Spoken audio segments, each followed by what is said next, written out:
A lone man stands before a forbidden altar, desperately pleading with an ancient, forgotten god. He's ready to throw it all away, 5,000 years of arcane ascension and his seat among the deities, just for one shot at the past. As the words leave his lips, a colossal pillar of raw energy shatters the sky, ripping the very fabric of reality apart. This is it, the ultimate gamble.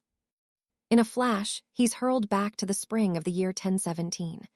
The man opens his eyes to find himself in a completely different world, dressed in the formal robes of a prestigious academy. He collapses onto the cobblestones, gasping for air as the truth hits him like a warhammer. It worked. The heavens actually listened. He's back in his youth, exactly as he wished. Students begin to gather around the academy courtyard, whispering and staring, but he barely notices them. His mind is racing. Images of his mother and his little sister flood his mind, and honestly, he can't hold it back. Tears stream down his face as he vows that he's finally home and ready to wash away the blood and sins of his former life. This time, everything changes.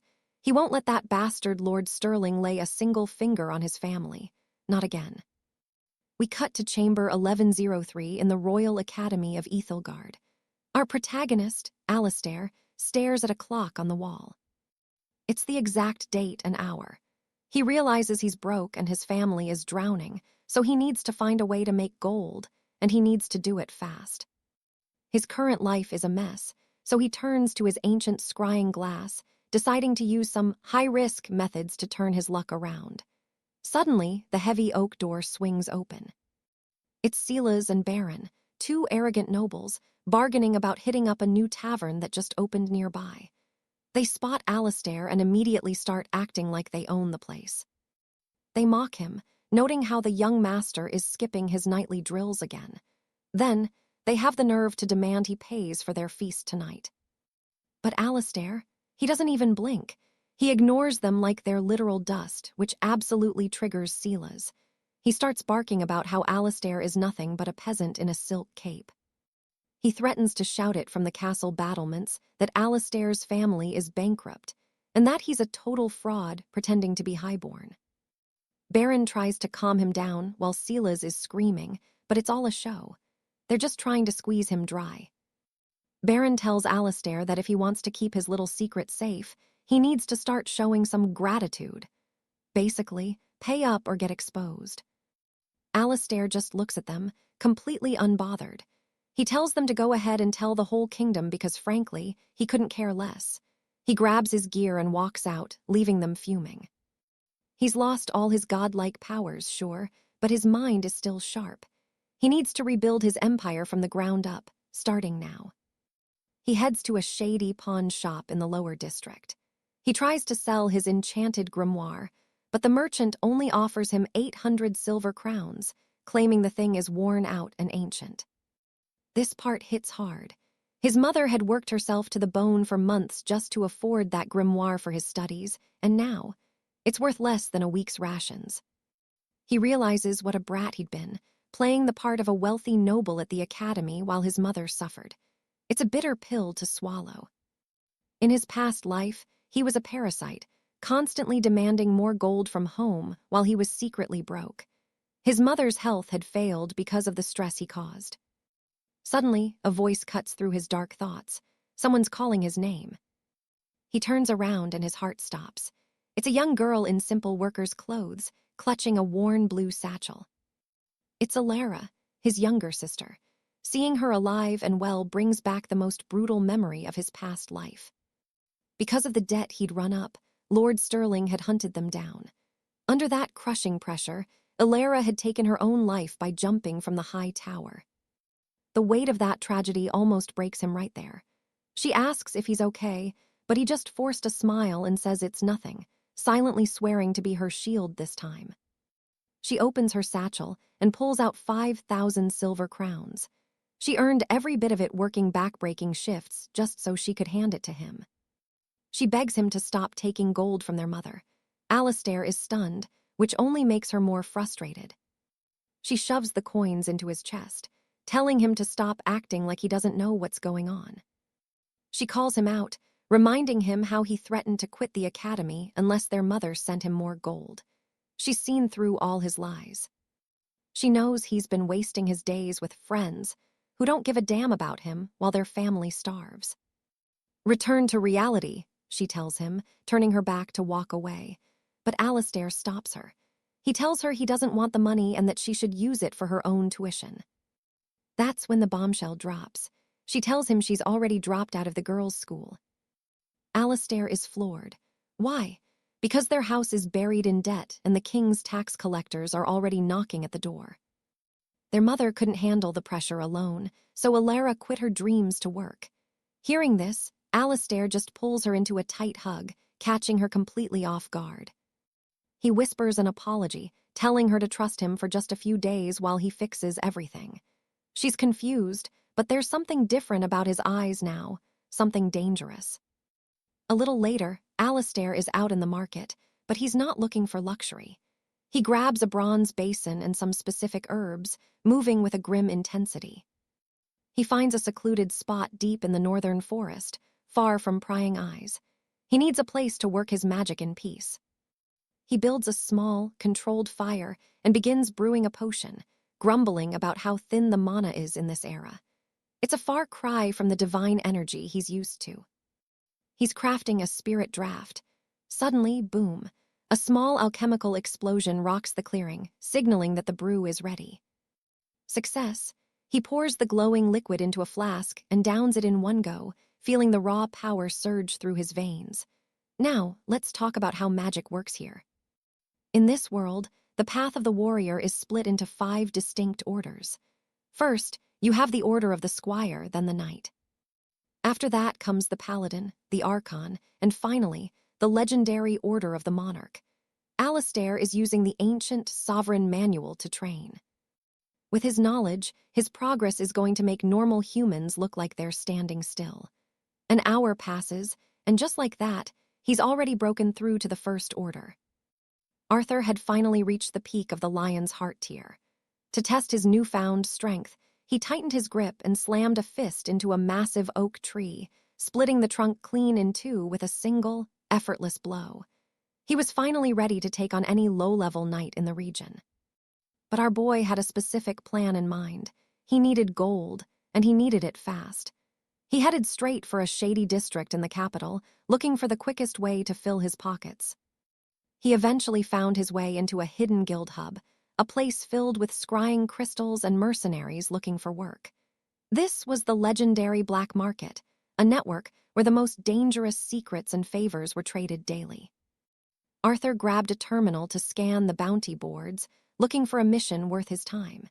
He stumbled upon a post regarding the kingdom of Valerius, specifically the Langley estate. The bounty was massive, 10 million gold pieces for the head of the daughter of Lord Stirling, the wealthiest man in the province. Arthur scrolled through the comments, watching people debate the impossibility of the hit. Even a master knight was still just a mortal man, and the security was rumored to be tight. But then, another post caught his eye. This one was a plea for protection. Someone wanted to hire a guard to protect that same girl for 1 month, and the reward was a staggering 20 million gold. The commenters were losing their minds, claiming no one was skilled enough to survive such a task. Why? Because the legendary assassin known as the Falcon was the one coming for her. This was exactly what Arthur was looking for. Without a second thought, he hit accept, sending shockwaves through the guild network. The other members couldn't believe it. Who was this madman willing to go toe-to-toe with a world-renowned killer? Arthur didn't care about the chatter. He put down the guild's listening devices and pulled out his communication stone to contact the client directly. He gave his location at the hub and told them to send someone to meet him immediately. Back at the manor, Lord Stirling's secretary was hesitant. She questioned her master, wondering if a random mercenary could truly be trusted with his daughter's life. Stirling just sighed, saying it was a miracle anyone was brave enough to even take the job. They'd have to figure out the rest later. An hour and a half later, Arthur arrived at the Stirling estate. The place was massive, a true noble's residence. Lord Stirling stepped out to greet him, confirming he was indeed the one who had posted the contract. He tried to usher the boy inside, but Arthur stopped him. "Let's walk the grounds first," he suggested, wanting to see the layout for himself. As they toured the perimeter, Sterling explained the mess he was in. He'd made a powerful enemy in the rival duchy after years of corporate, or rather political, warfare. He had recently handed over evidence of his rival's illegal dealings to the king's watch, and now that rival was wanted by the crown. Naturally, the man wanted revenge, and he was targeting Sterling's daughter to get it. Everything seemed quiet as they walked, the only sound being a few birds in the trees. But Arthur felt the tension. "Peaceful village you've got here," he remarked with a smirk. Little did Sterling know, Arthur had already spotted the hidden guards. Dozens of armed agents were tucked away, waiting for a confrontation. Arthur noted that despite all the steel and arrows, the men currently protecting the girl were just as dangerous to her as the assassin, meaning they were useless. He commented on how quiet things seemed, ignoring the armed audience surrounding them in the shadows. Lord Sterling was genuinely shocked. This kid had never stepped foot on the property before, yet he'd already pinpointed every single security detail. Arthur didn't hold back, telling him that against a top-tier assassin from the black market, these guards were basically just target practice. Just then, the secretary returned to announce a new arrival. Sir Alistair had made it. Alistair was a 62-year-old veteran with a silver rank in the Knights Guild. He brought along his 26-year-old squire, Julian, who was still a lower-tier fighter. Alistair admitted he'd tried to recruit more help, but once the name, the Falcon, was mentioned, everyone else ran for the hills. This sent a wave of anxiety through Lord Sterling, but Alistair tried to keep him calm, reminding him that they were old friends and he'd do whatever it took to find a way out of this. Then the old knight turned and noticed Arthur. "Who's this?" he asked, looking the boy up and down. Sterling explained that this was the mercenary who accepted the protection contract, known on the boards as Shadowhand. The two knights were stunned. They couldn't believe this kid was supposedly worth 20 million gold. Julian was immediately disrespectful, questioning Arthur's worth. Sterling tried to play the diplomat, reminding everyone they were on the same side, though even he was starting to have second thoughts about the boy's age. He decided to hear Arthur out first, asking what his grand strategy was to keep his daughter safe. Arthur didn't hesitate. "Step 1, remove every single guard and surveillance device you have." Alistair nearly lost it. He demanded to know if Arthur was planning to use the girl as bait to lure the assassin out, but Arthur just looked him in the eye. "You're all too weak," he said flatly. "You'll only get in my way." The trio was speechless. Sterling thought the boy was incredibly audacious, but Arthur kept going, saying the two knights were at least decent enough to be in the room. Julian was fuming, asking if Arthur really thought he was some kind of grandmaster. Arthur just shrugged, telling him he wasn't even qualified to test him. That was the final straw for Julian. Arthur then made an insane offer. If they wanted to test his skills, they should call every guard on the property and fight him all at once. Sterling tried to suggest a simple one-on-one duel with Julian instead, but Arthur turned it down. "Let's make it a 5-minute friendly brawl," Arthur challenged. Julian accepted instantly, wondering exactly how many seconds it would take to put this kid in his place. As the guards charged in with clubs and fists, Arthur just stood there. He didn't even flinch. With his hands still buried deep in his pockets, the boy waited for the first strike as the two knights watched in pure disbelief. "A warning, it's suicide, but Alaric just scoffs. 'You're all too weak,' he says. 'You'll only get in my way.' Cold. The mission is critical, and the trio is stunned.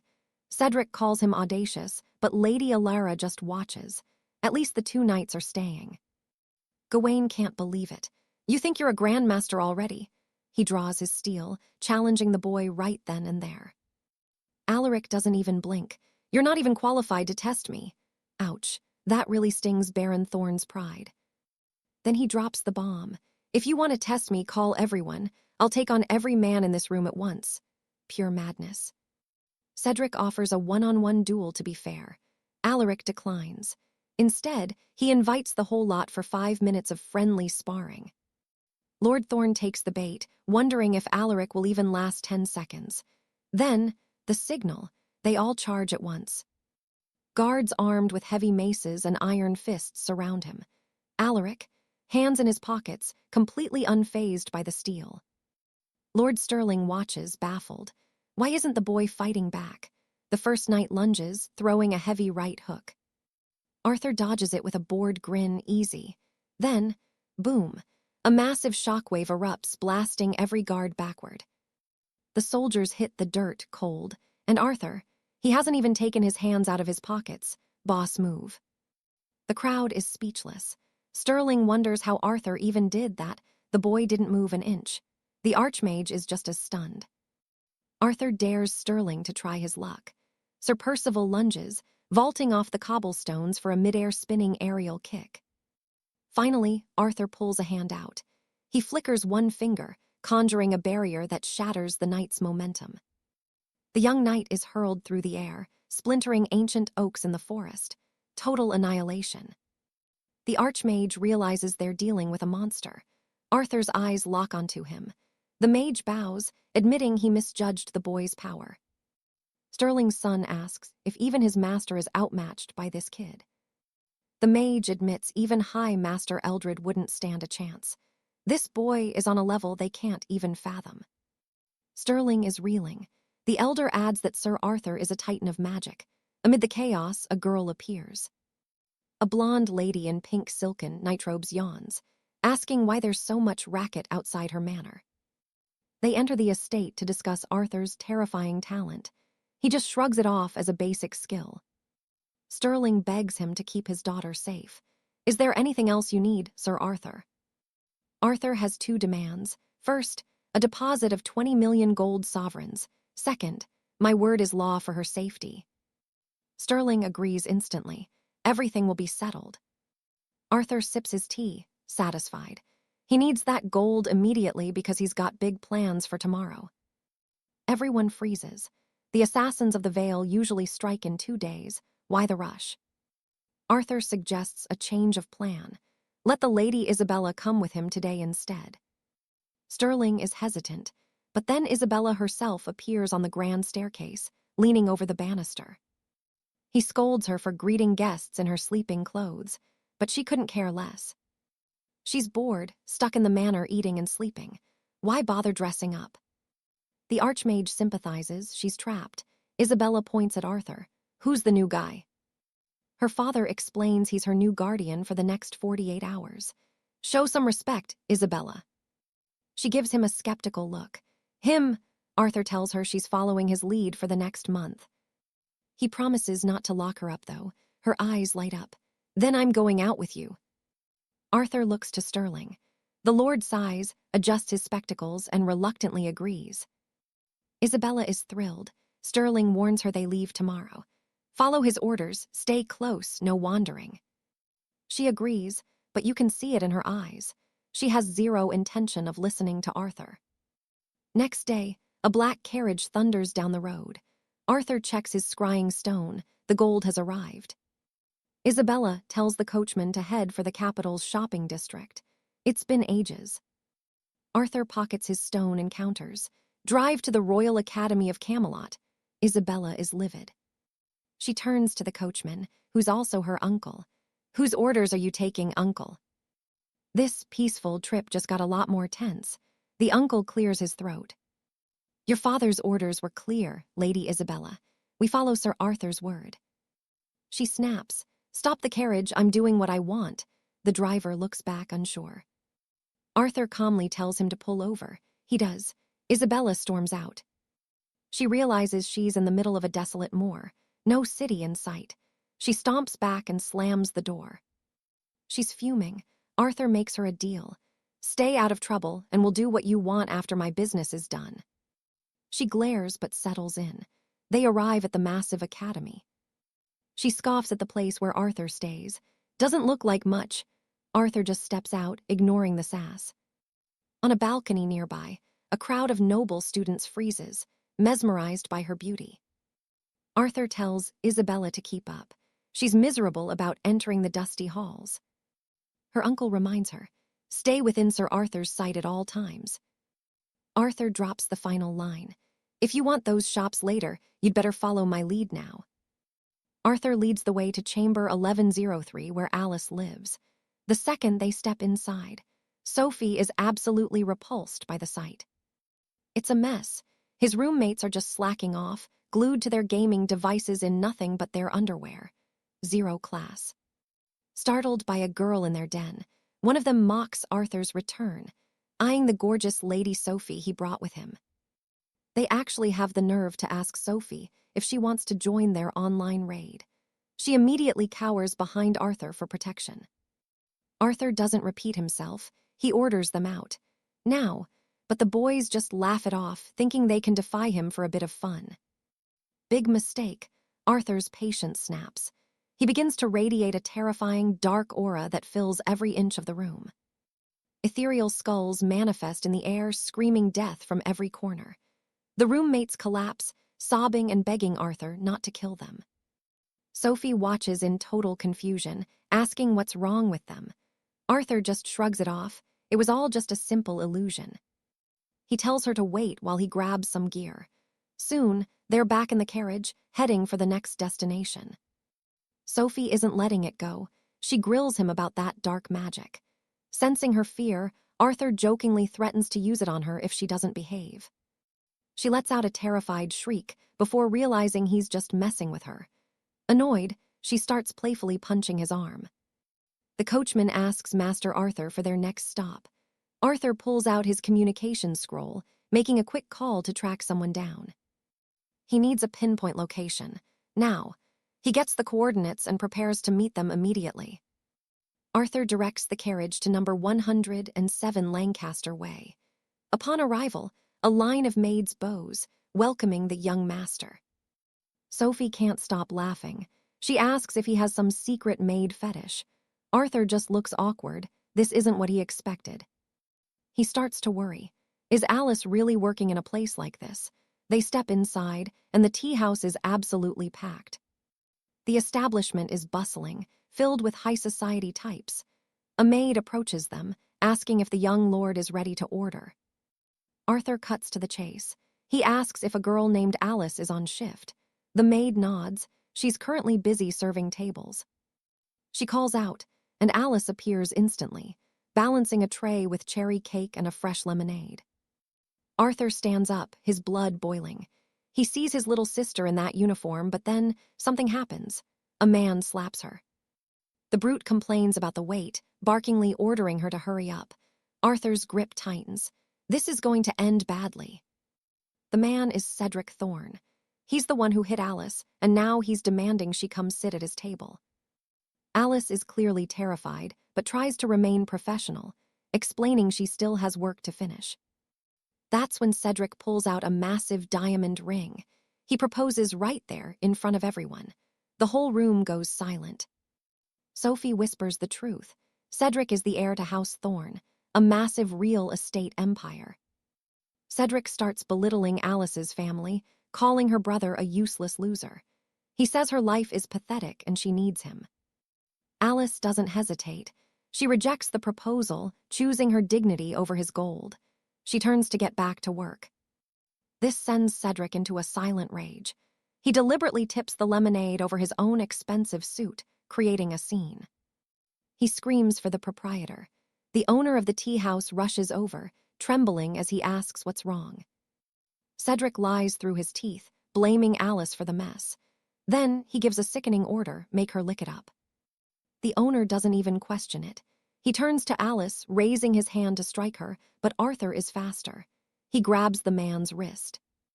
The owner barks at Arthur to let go. Arthur obliges by launching him across the room and through a solid oak table. Total shock. The display of raw strength is terrifying. Alice looks up, finally realizing her older brother is standing right there. Both girls are stunned. Cedric, face red with fury, points a finger at Arthur and demands to know who the hell he is. Arthur doesn't waste words. One swift strike to the neck and Cedric is eating the floor. Fast, brutal, effective. Cedric scrambles up, screaming about the power of House Thorne. He threatens Arthur's life, thinking his name still carries weight.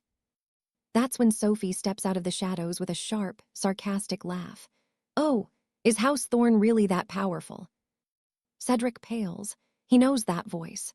Sophie asks him if he really wants to spend his last day messing with Arthur. Realizing he's completely outmatched and without backup, Cedric turns tail and sprints out of the building. Sophie taunts him as he runs, suggesting they tell his father about this. Cedric mutters a curse, but he's too terrified to stay. Sophie turns to Arthur, joking that he owes her a favor now. Arthur just looks at the door. "Actually, you just saved his life." Alice reaches out, tugging Arthur's sleeve, begging to leave. As they walk, Arthur asks why she'd ever work in such a place. She admits the pay was too good to pass up. Arthur feels a pang of guilt. She was enduring all that because of his own past mistakes. She's still in the uniform, so Arthur asks Sophie where they can find some decent clothes. Sophie beams. She's the expert on high-end boutiques. They head to a luxury store, but Alice hesitates at the door, unsure of herself. The gown looks stunning on her, but both girls quickly reassure her that she's the star of the show. Still, she can't help but worry about the staggering price of these silks. Alara just laughs it off, telling her that her brother, Milo, is wealthy enough to buy this entire merchant's quarter if he felt like it. Buying a few dresses? That's pocket change. Beatrice is stunned, wondering how that's even possible until Alara explains Milo is now her elite night protector with a massive salary. Milo tosses the heavy shopping bags to his sister, casually mentioning he's transferring 200,000 gold sovereigns to her account. He tells her to keep a generous cut for herself and send the remaining fortune back home to their mother. His sister demands the truth. How did he get like this? He claims a mysterious grandmaster taught him the forbidden arts, and that's why he's a changed man. Alara isn't buying it. A secret master, ancient magic. It sounds like something out of a bard's tall tale, and her face shows her pure skepticism. Milo tries to insist he's truly a different person now, but she snaps back, saying nobody transforms into a warrior like that without a dark reason. Silence hangs heavy for a second. Then she breaks into a relieved laugh. The tension snaps, and she happily notes how much her brother has grown. She promises to tell their mother everything, but when Milo asks her to relay his apologies, she shuts him down. He's going to have to say it to her face. Lady Beatrice can't help but tease him then, asking if the great Sir Milo has a secret sister complex, which leaves our hero absolutely mortified. As they climb into the royal carriage, she reminds him she's done him a massive favor today. How, exactly, does he plan on paying her back? Milo doesn't even hesitate. He'll follow her wherever she wants to go for the rest of the day. A knight's promise. And so, they hit the Grand Bazaar. They spend the entire afternoon shopping, with Milo lugging a mountain of bags like a pack mule. She's humming a tune, perfectly content, while Milo just watches from behind, baffled at how she still has this much energy. Back at the carriage where the driver is waiting, she's glowing with happiness, something Milo had definitely picked up on. But the mood shifts. Fast, Milo senses a cold, killing intent coming from the shadows. The driver asks what's wrong, but Milo just tells them to keep moving. He orders them to head back, but meanwhile, a silent watcher notes their every move. The target is finally in the open. Speeding down a lonely forest road, they hit a dead end. A massive oak tree is blocking the path. Milo and Lord Alistair step out, sensing a trap. Suddenly the birds go silent and scatter. Something is lurking in the brush. Then, in a heartbeat, something blurs through the air at lethal speed. It's a crossbow bolt aimed right for the driver's head, but Milo moves like lightning, intercepting the steel tip just inches from the man's face. The driver hits the dirt in pure terror, shouting to Lord Alistair about the attack. Another bolt screams toward them from the tree line. Milo doesn't even blink. He stops both projectiles with raw power, looking completely bored by these assassin tricks. "My turn," he whispers. He hurls the bolts back with twice the speed, and two muffled screams ring out as both snipers are neutralized instantly. Lady Beatrice, who'd been dozing off in the back, finally notices the commotion. She steps out of the carriage, confused and rubbing her eyes. She sees her uncle Alistair trembling on the ground. He screams at her to get back inside. This is a professional ambush. Terror sets in. Beatrice notices a strange, sweet smell in the air. Her knees buckle as she realizes it's a powerful hallucinogenic gas. This wasn't part of the plan. Caught off guard, Milo realizes he has to tap into his real abilities to keep this from turning into a massacre. Masked men swarm the carriage, demanding to know where the boy is. They find their target lying on the grass, looking completely disoriented.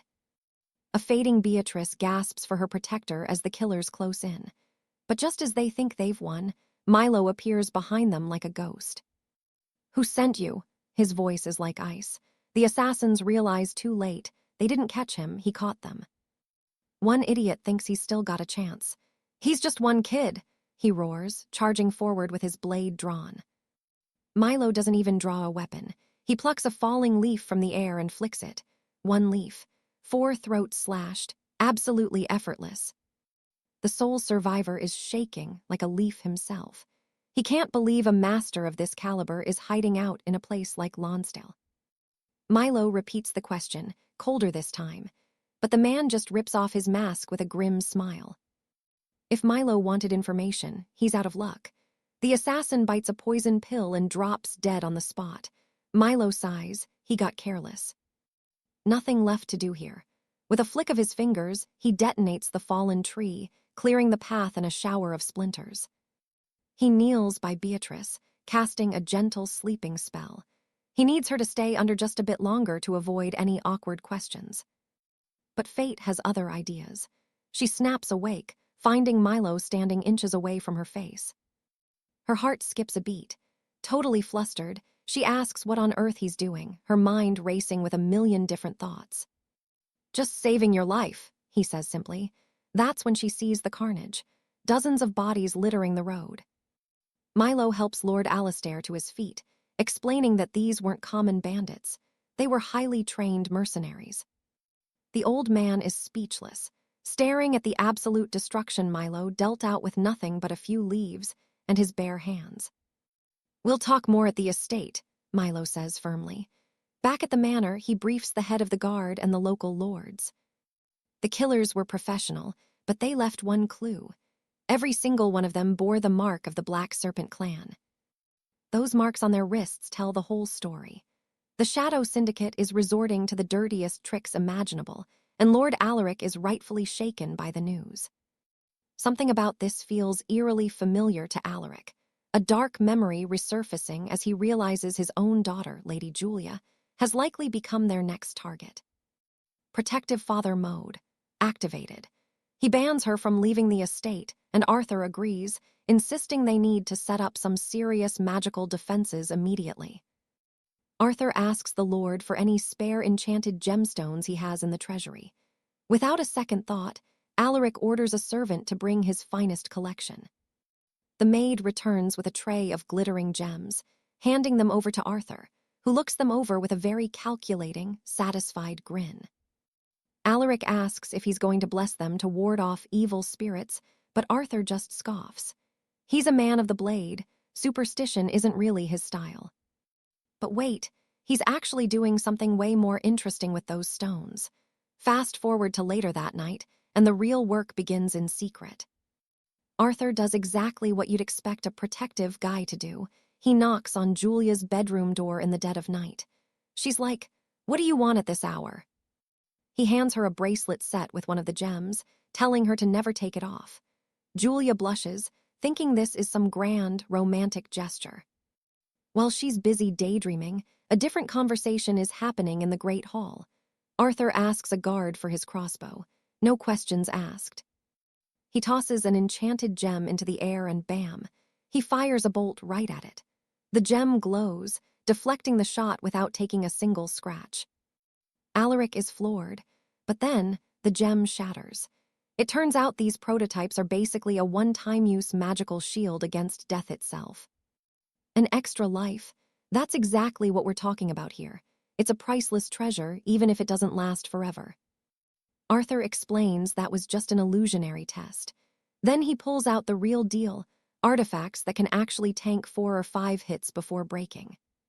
Alaric is even more impressed and immediately asks if one could be given to his daughter to keep her safe from the Syndicate's blades. "Already ahead of you," Arthur says. He tells Alaric to keep one for himself and send the rest to protect his mother and sister immediately. Alaric doesn't waste a second. The next morning, Julia wakes up with that mysterious jade bracelet still locked tight around her wrist. But she's a rebel at heart. She tosses the bracelet aside, grumbling about being told what to do all the time. She just won't listen. She heads downstairs to sneak out, but her father is already waiting. "And where do you think you're going, Julia?" He warns her the streets are crawling with assassins, but she's too stubborn to care. Arthur spots her bare wrist immediately. The talisman is missing. Arthur has no choice but to play bodyguard and accompany her. Alaric just sighs, apologizing for his daughter's nightmare behavior. They hit the bustling capital square, and Julia is already fuming. She tells Arthur to stop hovering, but he isn't budging an inch. She tries to negotiate for just one day of freedom, but it's a hard no. She storms off, complaining that he's ruining her solo time. Suddenly, a light bulb goes off. She turns around with a wicked little smirk. She's actually come up with a brilliant idea to ditch him. She claims she desperately needs to use the powder room, sarcastically asking if he plans on following her inside. "Unless you want a scandal, Arthur." Arthur sees right through it. He just leans against the wall, wondering if she actually thinks this cliché trick is going to work on him. Outside, he's just shaking his head. This little troublemaker is actually trying to outplay him. She really is the demon of the House of Sioux. But she's still a rookie. Just as she's trying to escape through the back window, Arthur's voice booms her name from the shadows. She jumps, slips, and nearly faceplants, screaming that he's trying to kill her. But Arthur is just standing there, calmly holding the shoe she lost. Busted, he makes it very clear that outsmarting him isn't going to be as easy as she had hoped. The girl just laughs it off. Arthur gives her a look and tells her she should worry less about the shoe and more about the fact that he can see everything under her dress. Pure embarrassment. She scrambles back inside to fix herself, but when she finally stomps out the front door, Arthur is already there waiting. Again. She's fuming because he's everywhere at once. But then, an old acquaintance from her academy days suddenly spots them in the crowd. The boy walks up all smiles, saying it's been ages. In Arthur's past life memories, this girl was basically his absolute dream. The schoolmate asks if the girl in the powder room is his girlfriend, which prompts an immediate no from Julia shouting from inside. Arthur asks if she's doing okay. She brushes it off, noticing how much he's improved and inviting him to a massive party in a few days.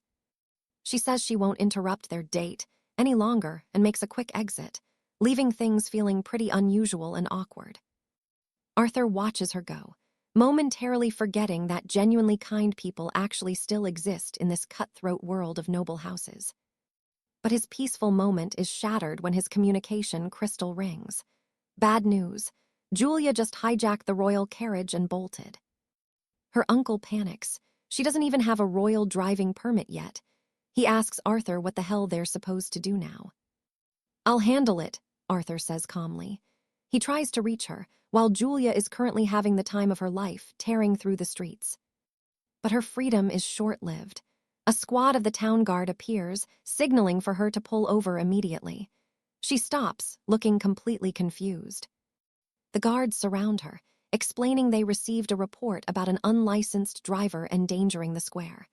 "Your permit, Lady Julia." Since she's got nothing but attitude, they order her out of the carriage and down onto the ground. Things just got real.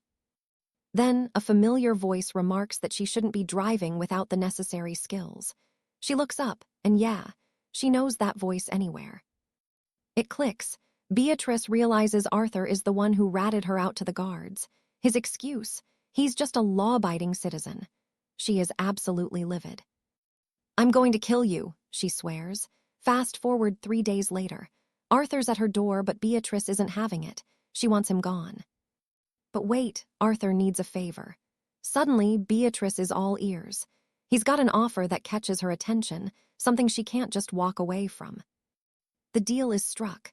She'll join him at the grand gala hosted by his old academy mate, but on one condition: no stalking her at the party. Arthur agrees to give her space. But let's be real, he's totally planning to shadow her from the darkness just to be safe. They arrive at the Sterling Manor. Lady Elinor, the host, welcomes them warmly. Arthur offers his congratulations, looking every bit the noble. Finally, Beatrice sees who the other woman is. Elinor introduces herself as Arthur's master. Wait, what? Beatrice is completely floored. Arthur just sighs. You'll regret saying that, he warns. Then a snake appears Sir Cedric. He recognizes Arthur immediately, and not in a good way.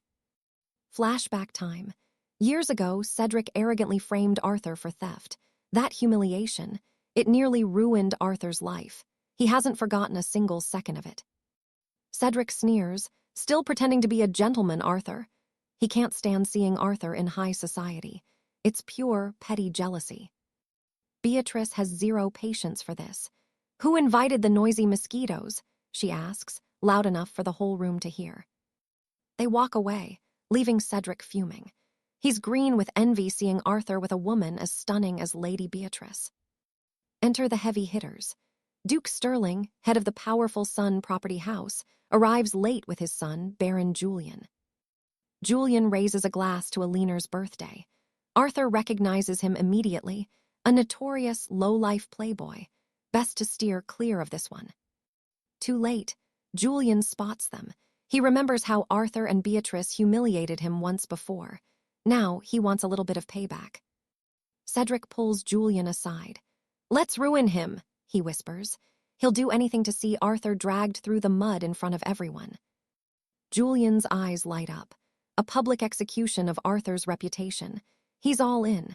Together they start plotting something truly nasty. Meanwhile, Beatrice is ignoring the drama and devouring the buffet. Arthur's horrified.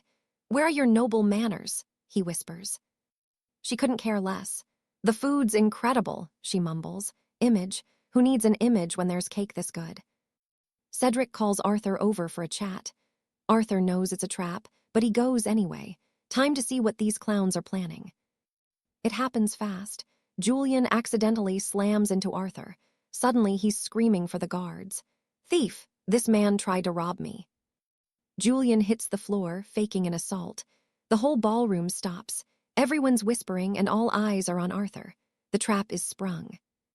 Beatrice steps in to intervene, but Cedric plays the honest witness. He swears he saw Arthur assault the Baron after trying to rob him.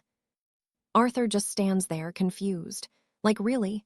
This is the best plan they could come up with. It's almost pathetic. Cedric keeps digging. He was a delinquent back in school, too. He's throwing every piece of dirt he can find to bury Arthur's name. Elinor steps forward to defend him. Arthur would never do this, she declares. She knows his character and his hidden strength. But Cedric is relentless. Look at him. He doesn't belong here.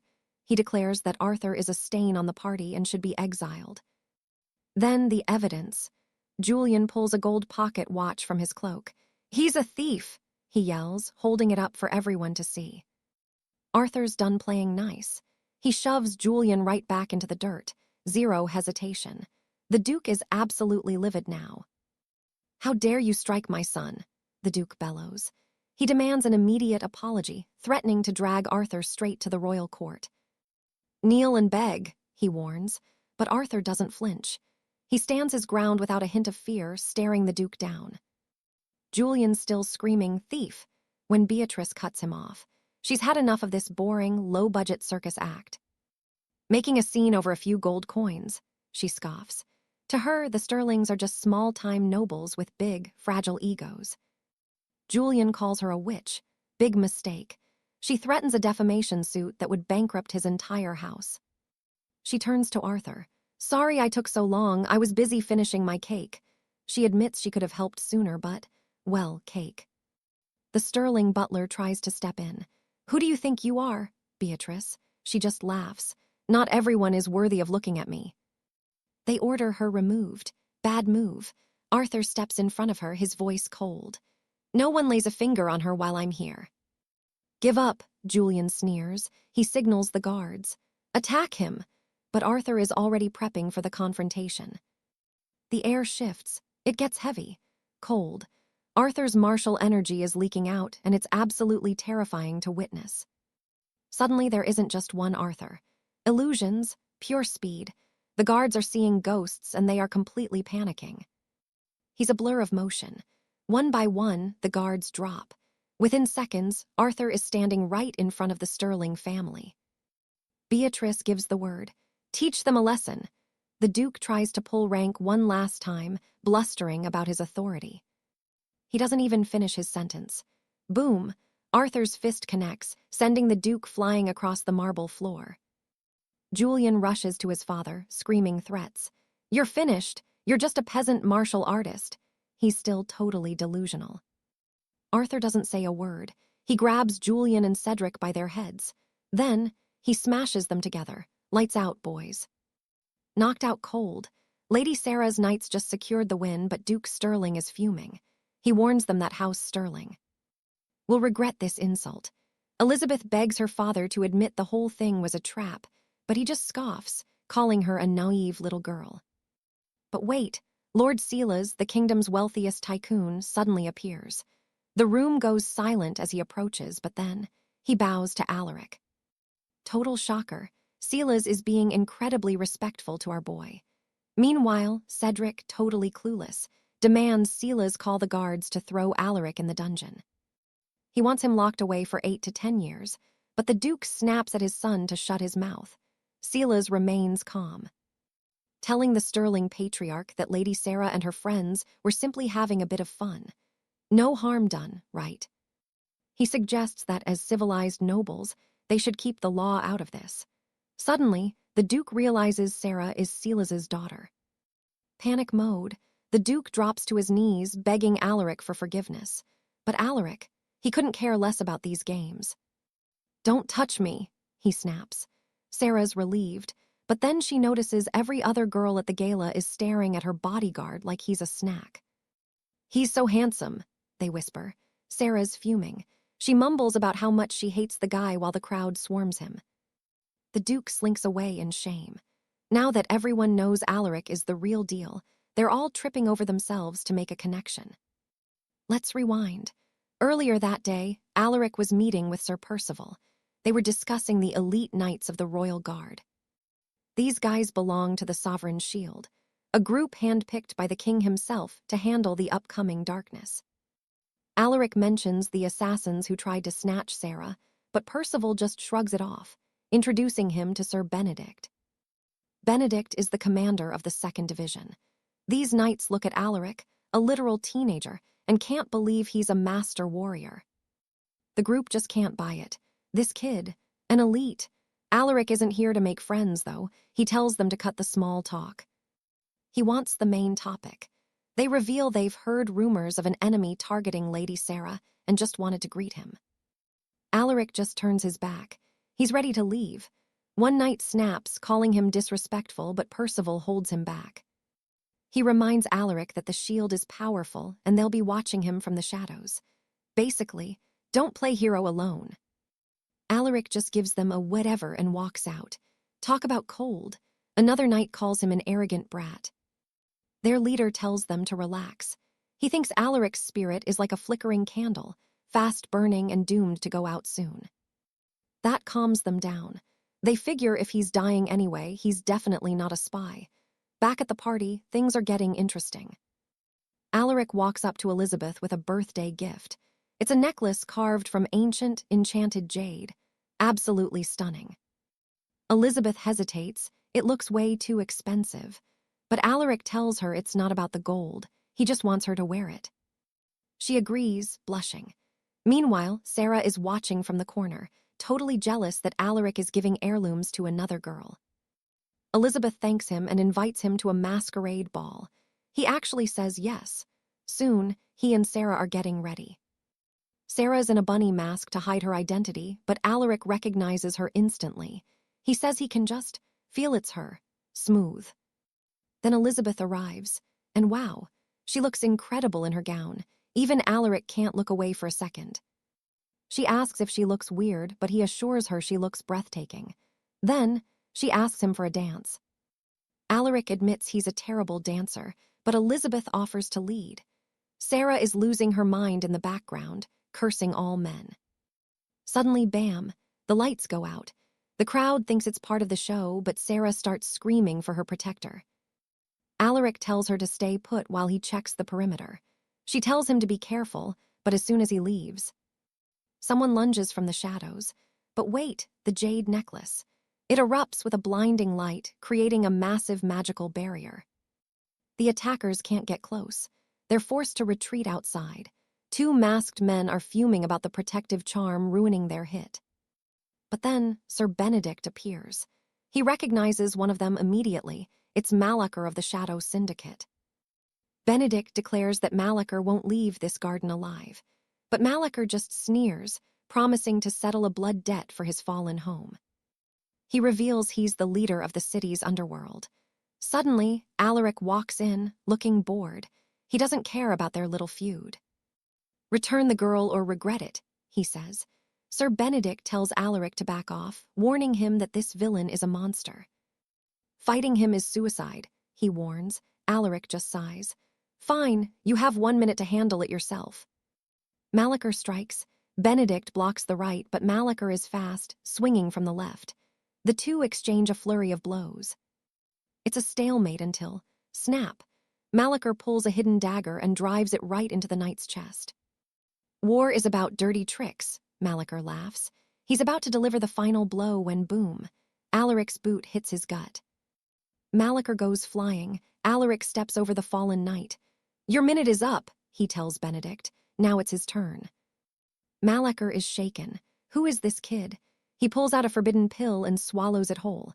His body starts to swell with raw power. Energy is exploding off him. He starts bragging about his true strength, mocking Alaric like he's already won. Bad move, buddy. A mere pest. Sir Mordecai delivers a bone-shattering blow to his head, finishing him instantly. Meanwhile, Lady Seraphina wakes up in a speeding carriage, surrounded by total strangers. She's been taken. Kidnapped, and one of these thugs, an absolute creep. He's staring at Seraphina with a look that'll make your skin crawl, his intentions as dark as the night. The creep mutters about not being able to control himself as he reaches for her. The driver in the front seat, just as vile. He tells her not to worry, he'll take his turn once the first guy is done. Seraphina screams, pure unfiltered desperation. "Where are you?" she cries, praying for the knight who promised to be her shadow. Suddenly, boom, Mordecai appears. He's not just running, he's a blur of motion, moving faster than the galloping horses. One of the kidnappers spots him and absolutely loses his mind. The driver is still oblivious, but Seraphina, she feels it. That familiar, pulsing green energy from the forest. Her hero has arrived. Mordecai doesn't just stop the carriage, he dismantles it. Using his bare hands and raw power, he crushes the front axle, bringing the heavy wood to a screeching, violent halt. The bandits scramble out, crossbows drawn and loaded. They unleash a volley of bolts at Mordecai, but he's on another level. He catches one midair between his fingers and dodges the rest like a ghost. "We still have the girl," one bandit snarls, realizing they're outmatched. He hauls the unconscious Seraphina out of the wreckage, using her as a human shield. He heaves her onto his shoulder, backing toward the cliffside. He threatens to toss her into the churning sea below to become nothing but food for the sharks. Mordecai's voice drops to a lethal whisper. "Don't you dare!" But the bandit is past the point of reason. He screams that if they're going down, they're all going together. He throws her, but in a literal flash, Mordecai teleports.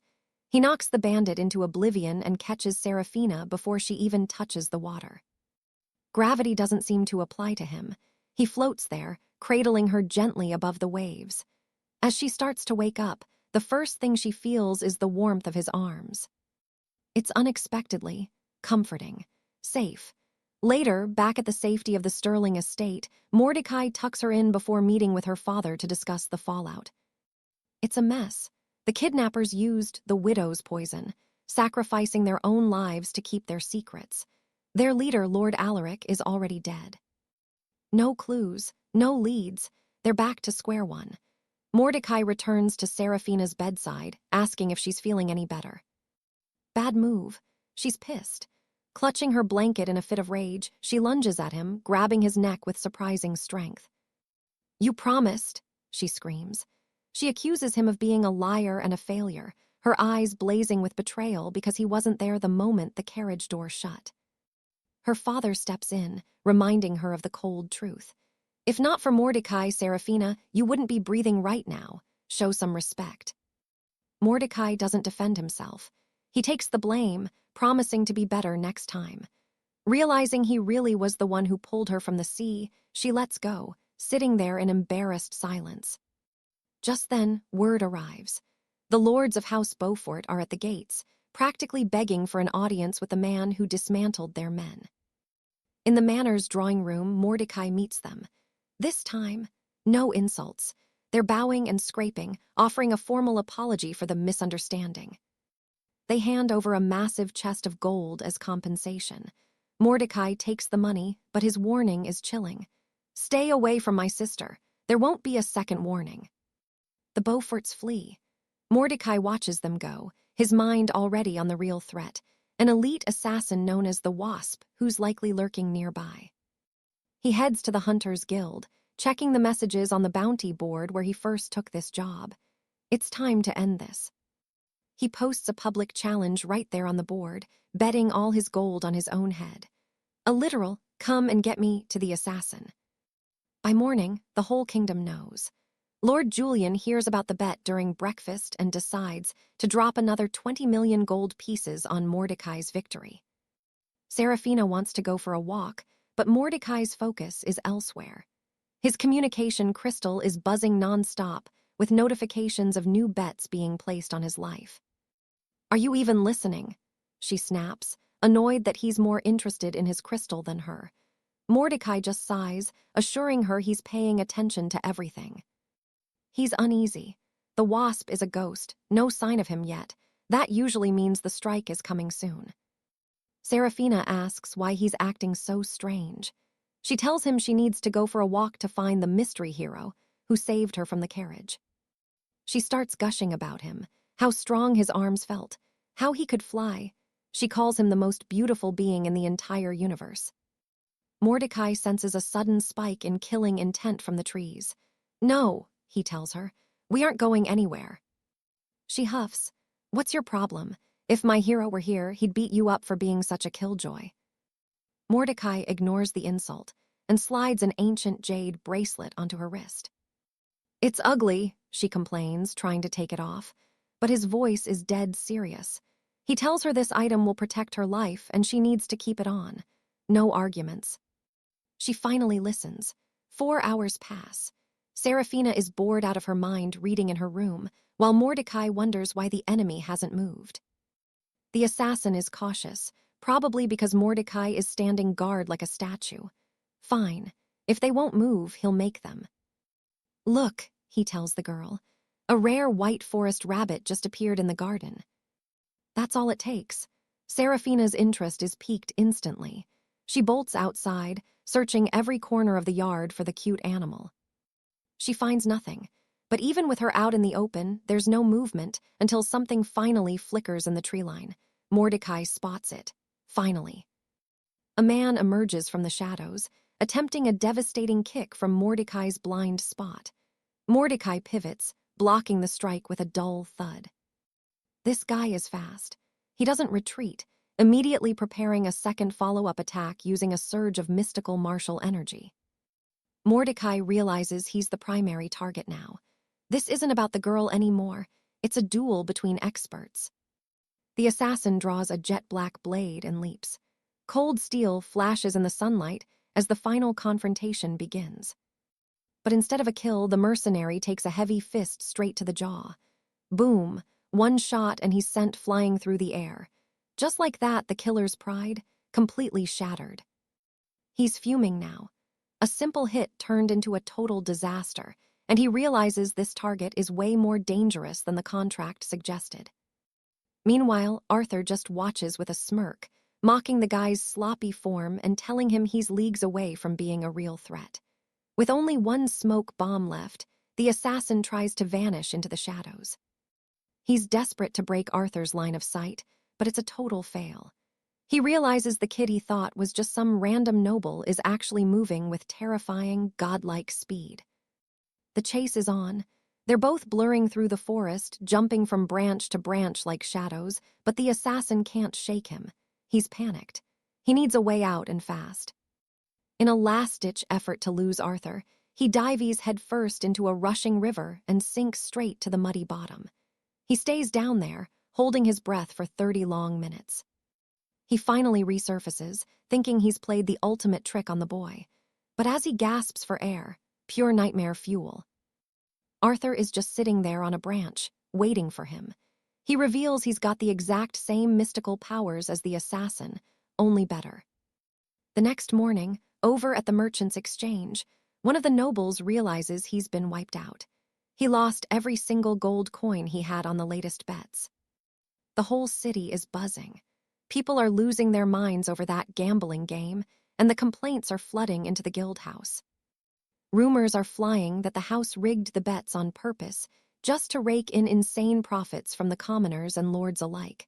But back to the real action. The assassin, known as Blackwood, drags himself from the river only to find the boy literally standing on the surface of the water. He's shaking, wondering if he's actually fighting a demon in human skin. Arthur actually gives him a bit of credit for that 30-minute underwater stunt. Then, the assassin plays a dirty card. He asks if the boy wants to learn the secret technique. He begs Arthur to help him out of the freezing current, acting all pathetic and weak. But it's a trap. The second Arthur reaches out, the killer pulls a hidden dagger to end him. But get this, Arthur catches the blade with his bare fingertips. Not today, buddy. Arthur just sighs, telling him his skills are pathetic. The assassin panics and leaps back, trying to put some distance between them, wondering how anyone could be this strong. He didn't get far. Arthur flicks the knife back with deadly precision, and thwack, it's a direct hit to the skull. Game over. The killer sinks into the dark water for the last time, and the fight is finished. Arthur pulls out his stone slate to check messages from his sister. She's asking when he'll be home because their mother misses him. Arthur looks at the screen and makes a silent vow. He'll never let his family live in poverty again. He heads toward the iron carriage station, ready to return home after pocketing 50 million gold pieces from his winning bets. He's the richest man in the district now. He remembers the lady, Sarah, giving him her crest before he left, begging him to help find her mysterious hero. He can't help but chuckle. What would she do if she realized the legendary hero she's looking for is actually him? Just then, the carriage bells announce they've reached the final terminal. But there's a problem. A beautiful woman with hair like sapphire is fast asleep in the seat right next to him. Everyone else has already cleared out.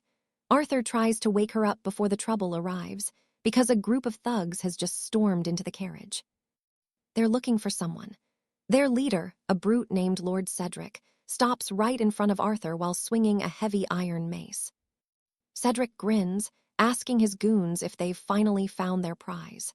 The girl's name is Lady Alina, and Cedric wants something very specific from her. He demands she hand over the phoenix elixir that the grand alchemist prepared.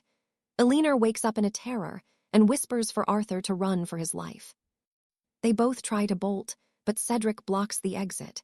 He's not letting anyone leave until he gets that bottle, and he's starting to think Arthur is hiding it for her. Alina tells Arthur to save himself. She says she'll hold off the thugs because she doesn't want an innocent bystander to die on her account. The thugs just laugh. Why worry about him when your own life is forfeit? One of them lunges forward, using a forbidden technique called the Griffin's Talon. Alina tries to summon a magical barrier to protect them both, but she's exhausted. The shield shatters like glass under the weight of the attack. She's a prodigy, sure, but she's outmatched by Cedric's raw brutality. He hammers a knee into her stomach and sends her crashing across the floor. Cedric starts bragging about the phoenix elixir, claiming it has the power to bring the dead back to life. Arthur tries to slip away during the speech, but he's blocked. Cedric snaps at him, telling him nobody leaves. Elinor, bleeding on the floor, screams for Arthur to run, saying a normal person can't survive the griffin's talon. But Arthur isn't a normal person. Suddenly, the thugs are all on the ground. He defeated every single one of them without even taking his hands out of his pockets. Cedric is furious. He charges Arthur, screaming threats, but Arthur just uses a move called the King's Justice and buries a fist in the man's gut. The impact is insane. Cedric goes flying through the carriage, smashing through the reinforced windows and landing in a heap of metal and glass. Gasping for air, the brute asks if Arthur is actually the legendary Sir Julian, the master knight from the Northern Duchy. Arthur just shrugs and says he's never heard of the guy. He walks over to Elinor to see if she's still breathing while the thugs tremble in fear. Terrified for their lives, the attackers hand over the Phoenix elixir and apologize for being so blind.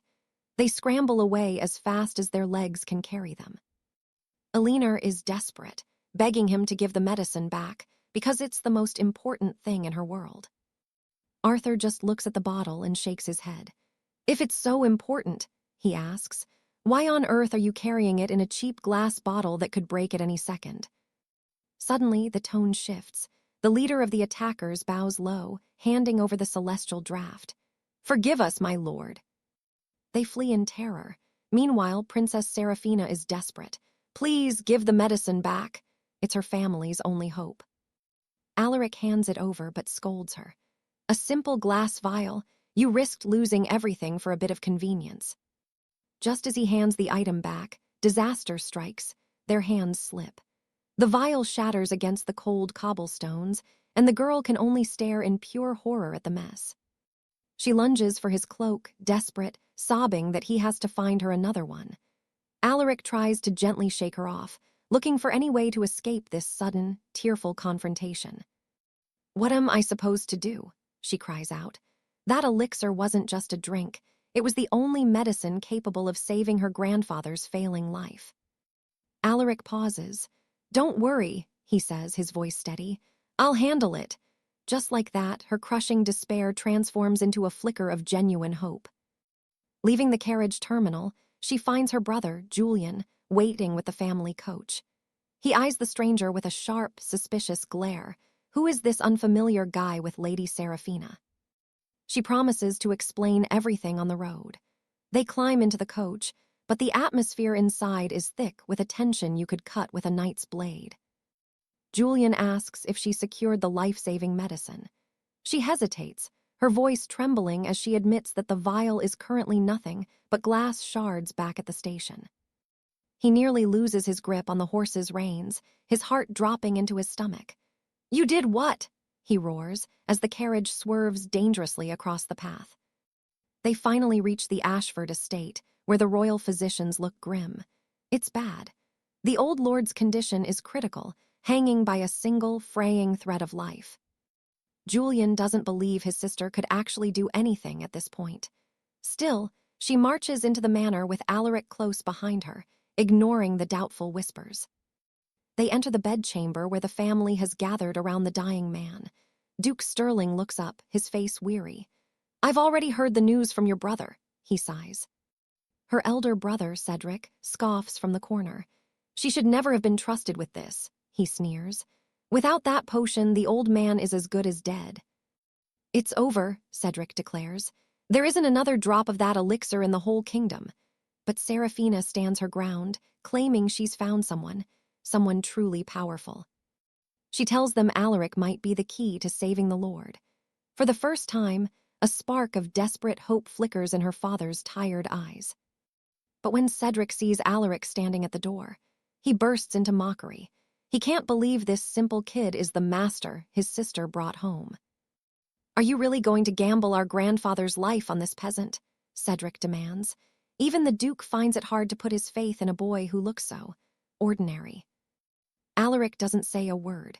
He simply walks to the bed and places a hand on the unconscious lord. One touch is all he needs to know exactly what's wrong. The Lord's mana pathways are scorched and blocked, Alaric observes coolly. This isn't going to be an easy task, even for me. Cedric lunges forward, grabbing Alaric's shoulder, furious that he dare touch the patriarch. But then, bam! Alaric shoves him back with such force he slams into the stone wall, out cold. Silence, complete and utter silence. Everyone in the room suddenly realizes this young boy is carrying a level of power they can't even fathom. The Duke asks how his father can be saved. That's when a senior physician chimes in, his voice shaking as he looks at the frail man on the bed. "The Lord is too far gone," the doctor explains. "He no longer has the strength to fight, even with a regressor agent." The room is filled with heavy uncertainty. Serafina asks if there's truly no hope left, but Alaric just shrugs. "He's just a bit banged up," he says. "Nothing I can't handle." Then he drops the bombshell. His solution? He's going to beat the unconscious old man until he recovers. Everyone is beyond shocked. Is this guy insane? "Do you have a personal grudge against our house?" the Duke asks. He can't wrap his head around this plan. It sounds like a death sentence, not a cure. Alaric remains perfectly calm. "Trust me," he says. "It's the quickest and most effective method possible to clear those blockages." Cedric finally wakes up and charges again, screaming with rage. Alaric doesn't even blink. He just delivers a lightning-fast kick to the chin, sending the air back to the wall. Time to get to work. Alaric rips the blankets off the bed and hauls the old lord up, ready to begin this brutal, unconventional healing session. Serafina watches, her heart in her throat. Did she make a massive mistake? Her grandfather is being tossed around like a rag doll by this mysterious boy. Alaric is relentless, striking the old man from every direction, landing blow after precise blow. Finally, he throws him back onto the silk sheets. Finished. "You've killed him," Cedric shouts, his voice cracking with fury. "You'll pay for this with your life." But then, the unthinkable happens. The old lord gasps, clutching his stomach from the impacts. He's awake. He looks around, his eyes clearer and sharper than they've been in years. "I feel incredible," the lord breathes. The injuries are gone, replaced by a surge of renewed life. Everyone is absolutely speechless at the miracle. Alaric explains that the soul veins are mended and his strength has actually increased. "I'm done here," he says, turning toward the door without a second glance. The Duke declares that if he ever needs a favor, the Sterling family will gladly assist. Alaric stops. "Actually, do you have any ancient herbs? Century-old stock, preferably." Those are rare treasures, even for a duke. Most were used up trying to save the patriarch, but the Duke promises they'll scour the kingdom to find more. Cedric can only watch in stunned silence, wondering how this commoner just saved their house. Alaric, meanwhile, is already focused on his own path. "I'll be on my way," the boy says, but the Duke won't let him walk. He insists on calling a private coach to take him back to the station. Serafina watches him go, her eyes filled with nothing but pure admiration. Finally heading home, Alaric's mind shifts to the shadows of his past. He recalls his previous life, the way his mother suffered, used and discarded by the powerful. He vows that in this new life, things will be different. This time, she'll live like royalty, in the finest manner, happy and enjoying every luxury she was denied before. That is his ultimate goal. A few hours later, he reaches his humble home and sees his sister taking out the bins. She lights up, her smile showing a girl who is finally truly happy. They gather for a quiet family dinner. His mother keeps piling his plate high with food, reminding him that he's still a growing boy who needs his strength.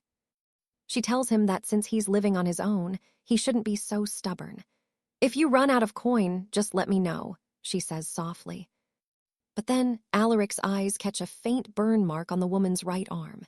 In an instant, the dark memories of what happened in the past come screaming back.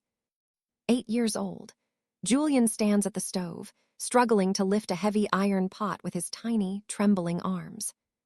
His mother, Alara, wakes up in a sudden panic. She overslept. Dinner is late and she rushes to the kitchen. She finds him struggling and reaches out to help. But splash, scalding liquid spills across the stone floor. She checks him for burns, frantic. He says he's fine, but his face. He's clearly on the verge of tears. He'd accidentally scorched her arm while trying to help. She smiles. A little cold water fixes everything, she says. Later, washing dishes, the weight of his worthless previous life hits him. Total, crushing regret for his past failures. He whispers an apology. She calls him a silly boy, laughing off his sudden, strange, and heavy seriousness. He drops the news. The debts are paid. Every single one, and they're moving to a grand new manor. She warns him gold is hard-won. Don't waste it. But he just wants her to have a better life.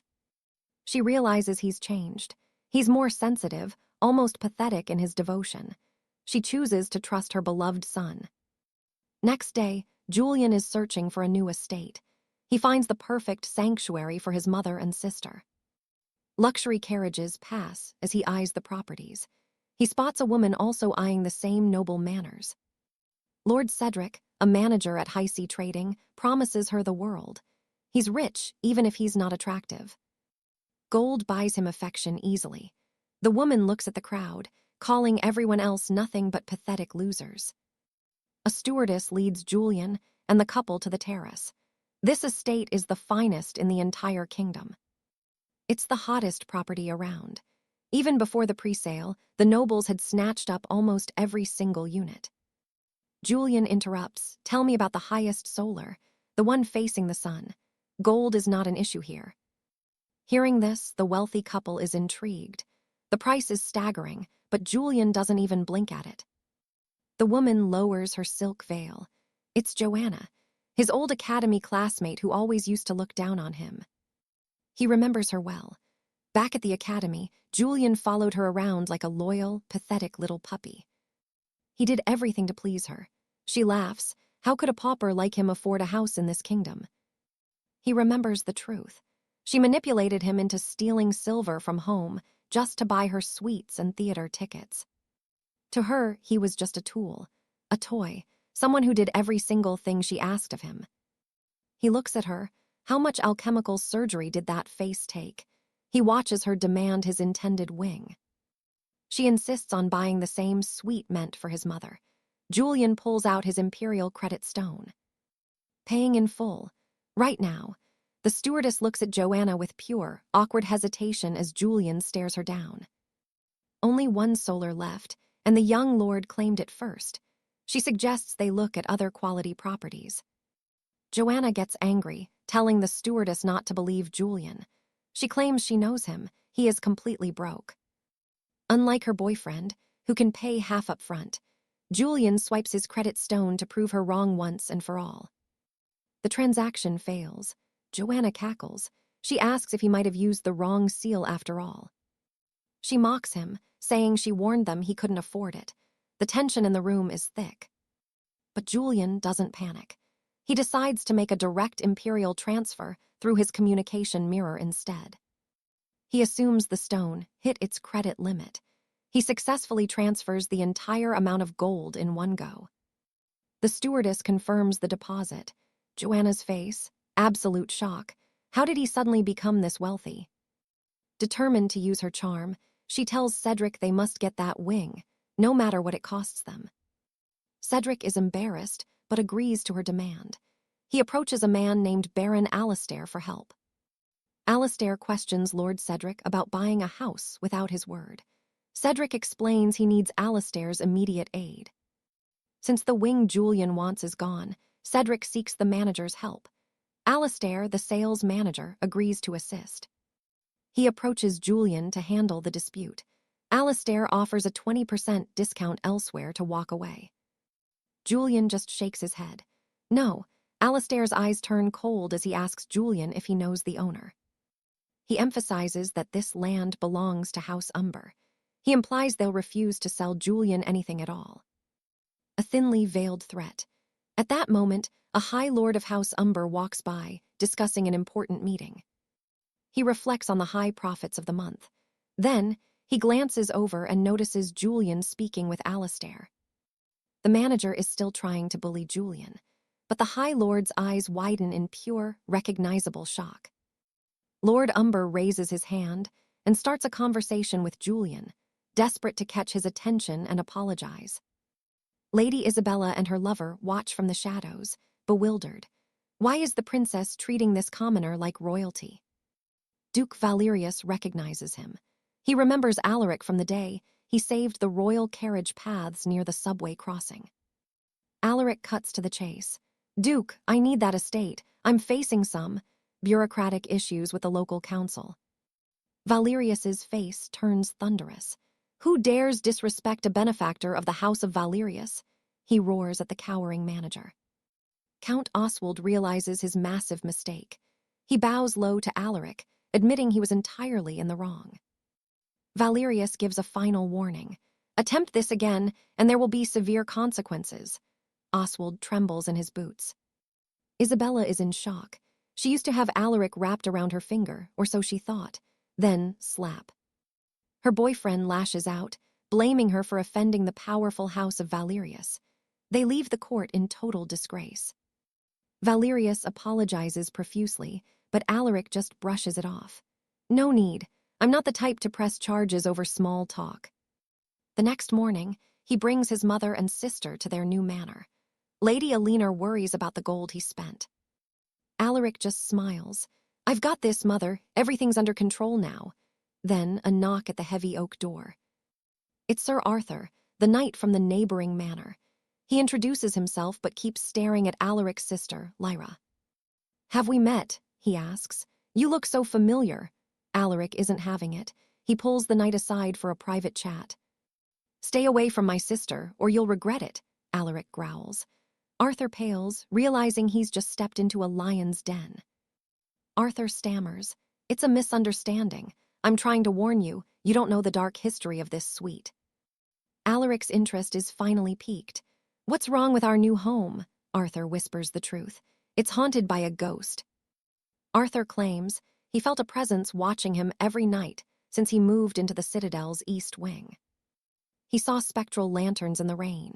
Then, a woman in a tattered dress appeared from the shadows and embraced him. He screamed, grabbing a heavy lamp to fight the apparition off. After that, everything went black. He remembers nothing. Alaric is skeptical. You don't remember anything else. Arthur shakes his head, looking completely terrified. The next day, a tavern girl beat me up.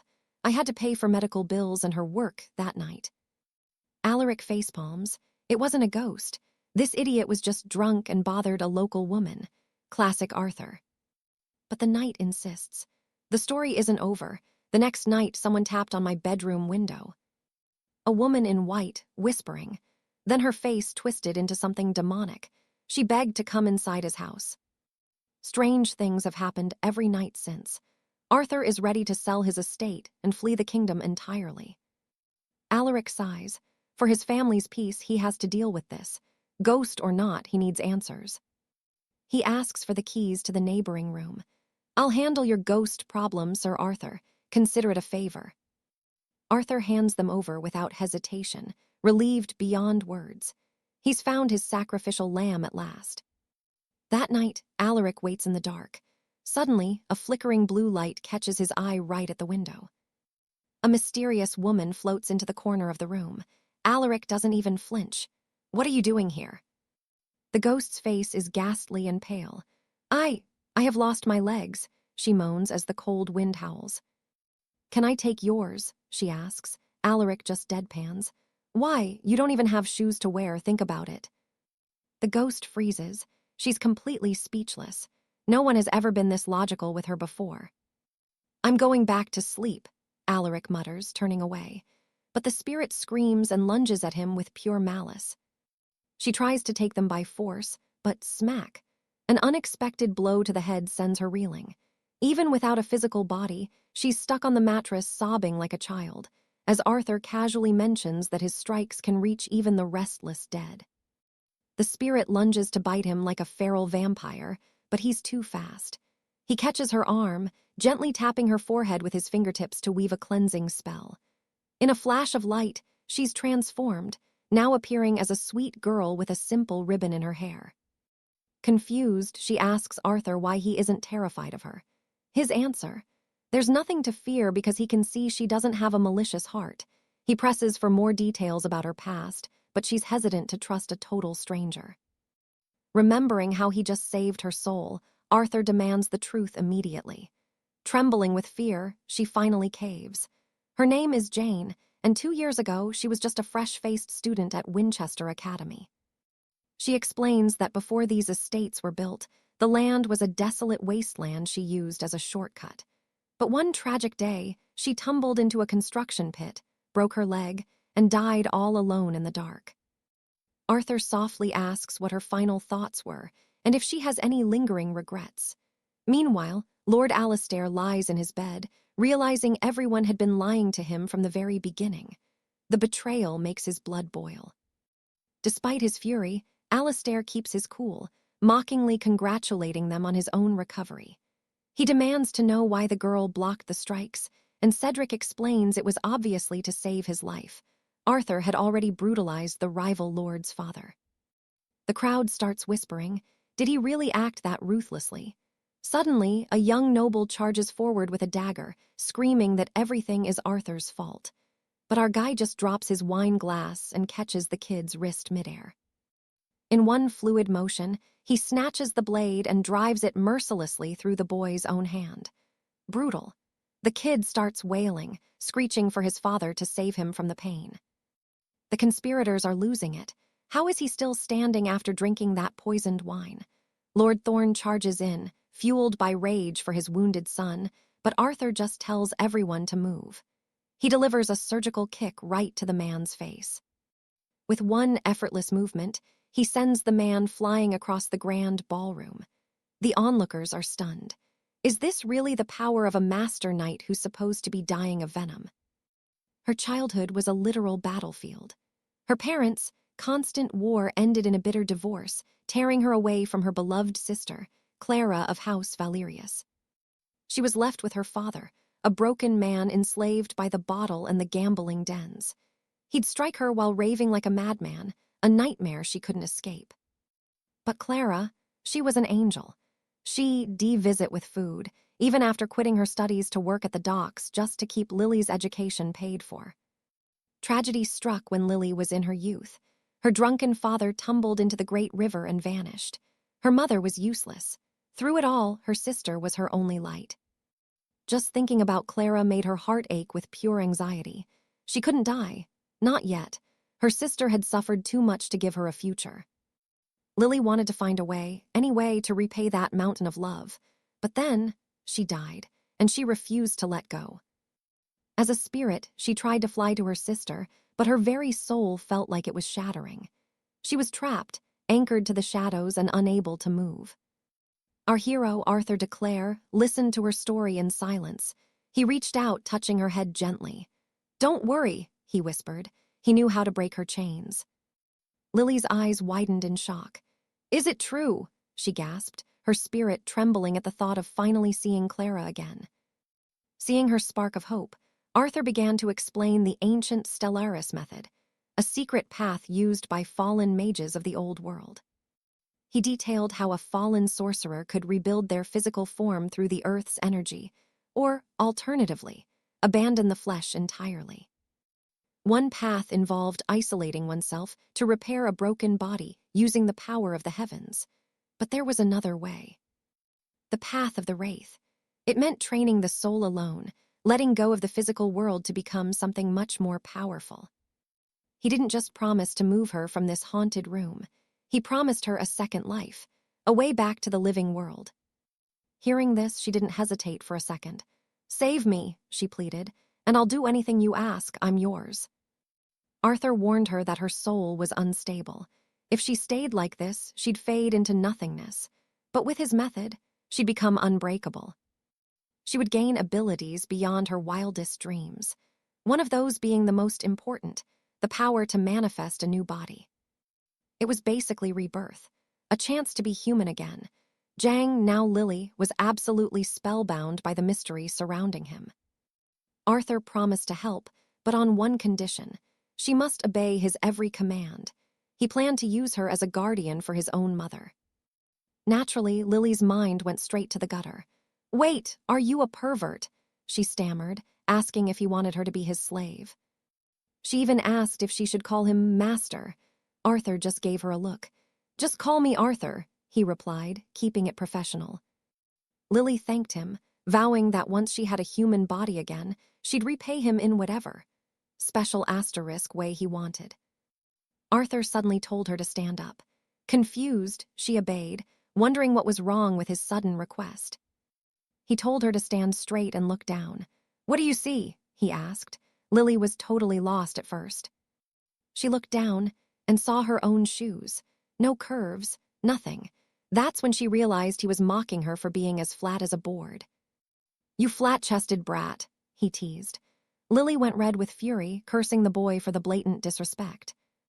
She felt like a complete fool. Her rage exploded, a spiritual shockwave that literally shook the entire mansion like an earthquake. The next morning, Arthur returned home. His neighbor, Sir Cedric, asked if he was okay and if that wretched ghost was finally gone. Arthur gave a sharp nod. He'd kept his word. The spirit would never haunt that room again. It was finally over.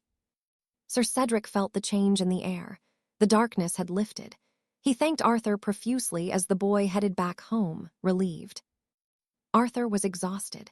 He'd spent the entire night channeling energy into Lily, pushing his limits to stabilize her. He remembered the ritual, repeatedly pressing his fingers to her forehead to bind and strengthen her drifting soul. After a while, she looked different, more vibrant, stronger. She was no longer a fading phantom, but a spirit with real power. He told the girl it was time to leave. Dee promised the neighbor to get rid of the ghost, and he was a man of his word. Lily wanted to rush to her sister immediately, but Arthur held her back. She was still too weak to travel far on her own. Instead, he told her to write a letter. He would be her messenger, delivering her words to the sister she missed so much. After a quick investigative call, Arthur tracked down Clara's location. He headed straight there to finish the job. He arrived at the Gilded Swan. It was the most prestigious tea house in the kingdom, a place he'd only dreamed of in his past life. He stepped inside, greeted by the scent of expensive leaves and the quiet hum of nobility. This was the place. A waitress approached, asking if he'd like to brew his own or have it served. Arthur had other priorities. "Does a girl named Clara work here?" The woman smiled, noting she was their finest tea master in the whole house. He declined the tea and waited. Then, Lady Clara herself appeared, wondering what this strange visitor needed from her. She found Arthur watching her. Without a word, he handed over the letter. "Someone asked me to deliver this to you, a long time ago." Clara opened the parchment. Her eyes widened, her hands trembling as she recognized the handwriting of her lost sister. Arthur lied smoothly, saying a girl in an accident years ago had given it to him, and he'd only just found it. Pure drama. She's absolutely devastated, clutching a final letter from her late sister and sinking to her knees in pure, raw grief. Watching her, Alaric feels a cold resolve settle in. He needs power, real power, so he never has to witness a loved one fade away like that again. Suddenly, the conservatory manager storms in with zero empathy, demanding Alara get up because two high-ranking nobles just arrived and need a proper tea service. Alara can barely whisper an apology, telling her boss she's far too unwell and heartbroken to perform the ceremony correctly right now. The man doesn't care about her pain. He just tries to push her, promising she can head home the second this one table is served. But she stands her ground, repeating that she's in no state to work, which sends the manager into a total, ego-driven fury. That's when Alaric steps in. He tells the guy to back off and let her rest. He'll handle the tea himself as a favor to Alara. The manager scoffs, doubting the boy could ever handle such a delicate task, but Alaric doesn't flinch. He simply states that he's learned every secret of the craft directly from Alara herself, which leaves the girl beside him completely stunned. Alaric takes her arm and explains to the boss that forcing an unwell worker would only cause a massive scene and ruin the establishment's reputation. Left with no choice, the manager tells Alaric to follow him, praying to the gods that this doesn't turn into a total disaster. They walk through the conservatory until they reach a private room where two legendary elders, Lord Julian and Sir Roderick, are staring each other down with pure hatred. Alaric sits down to begin the ritual, and immediately he's hit with the sound of their bitter, decades-long argument. It's the classic clash. One swears inner essence is the only true power, while the other shouts that physical might is the only thing that matters. Lord Julian slams his hand on the table in rage, but then he stops.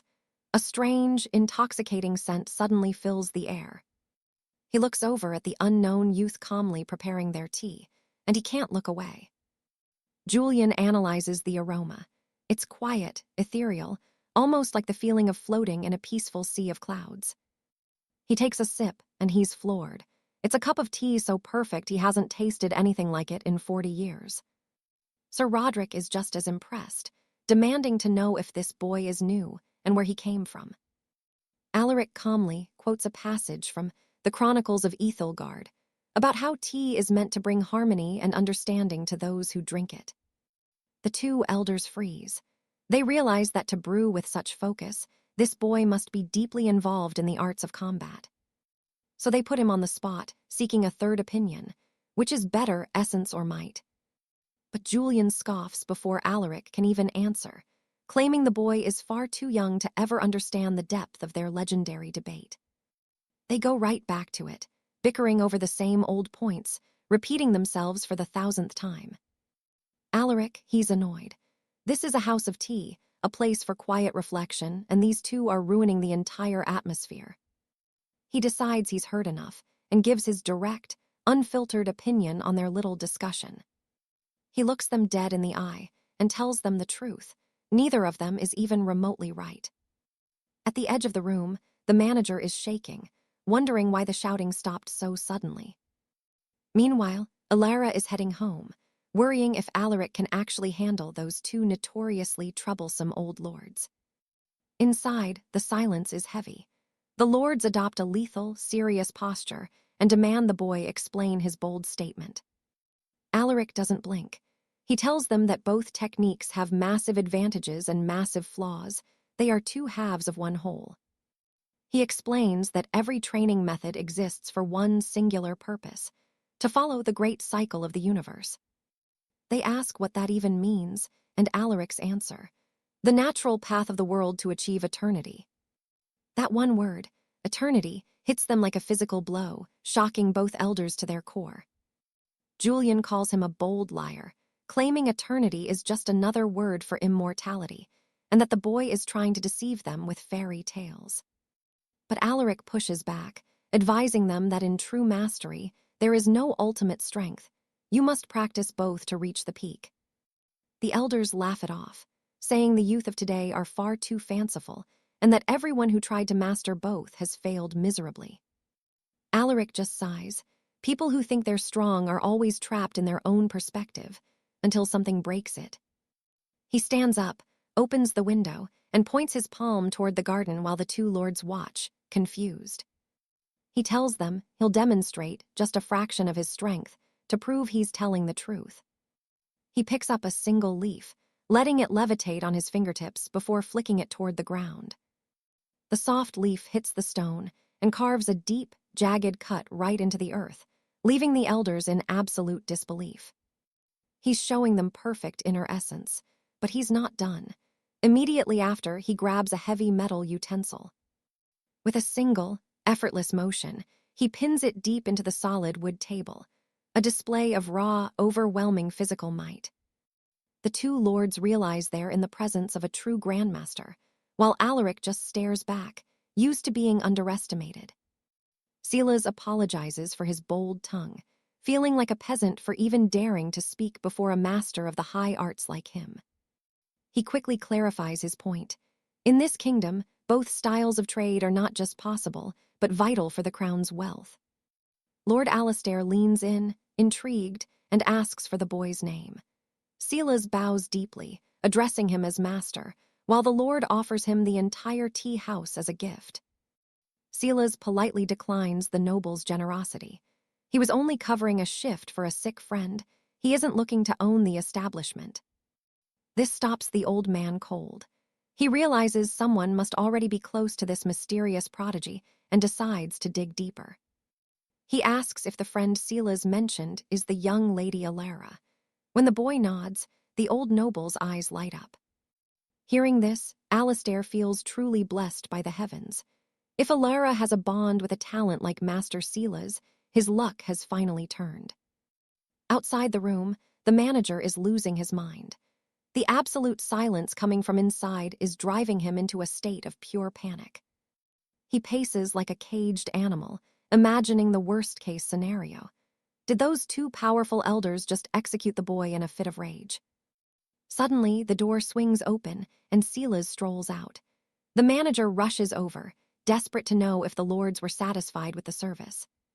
Sela's just shrugs, saying everything was resolved after he proved the two clients were wrong and won the argument.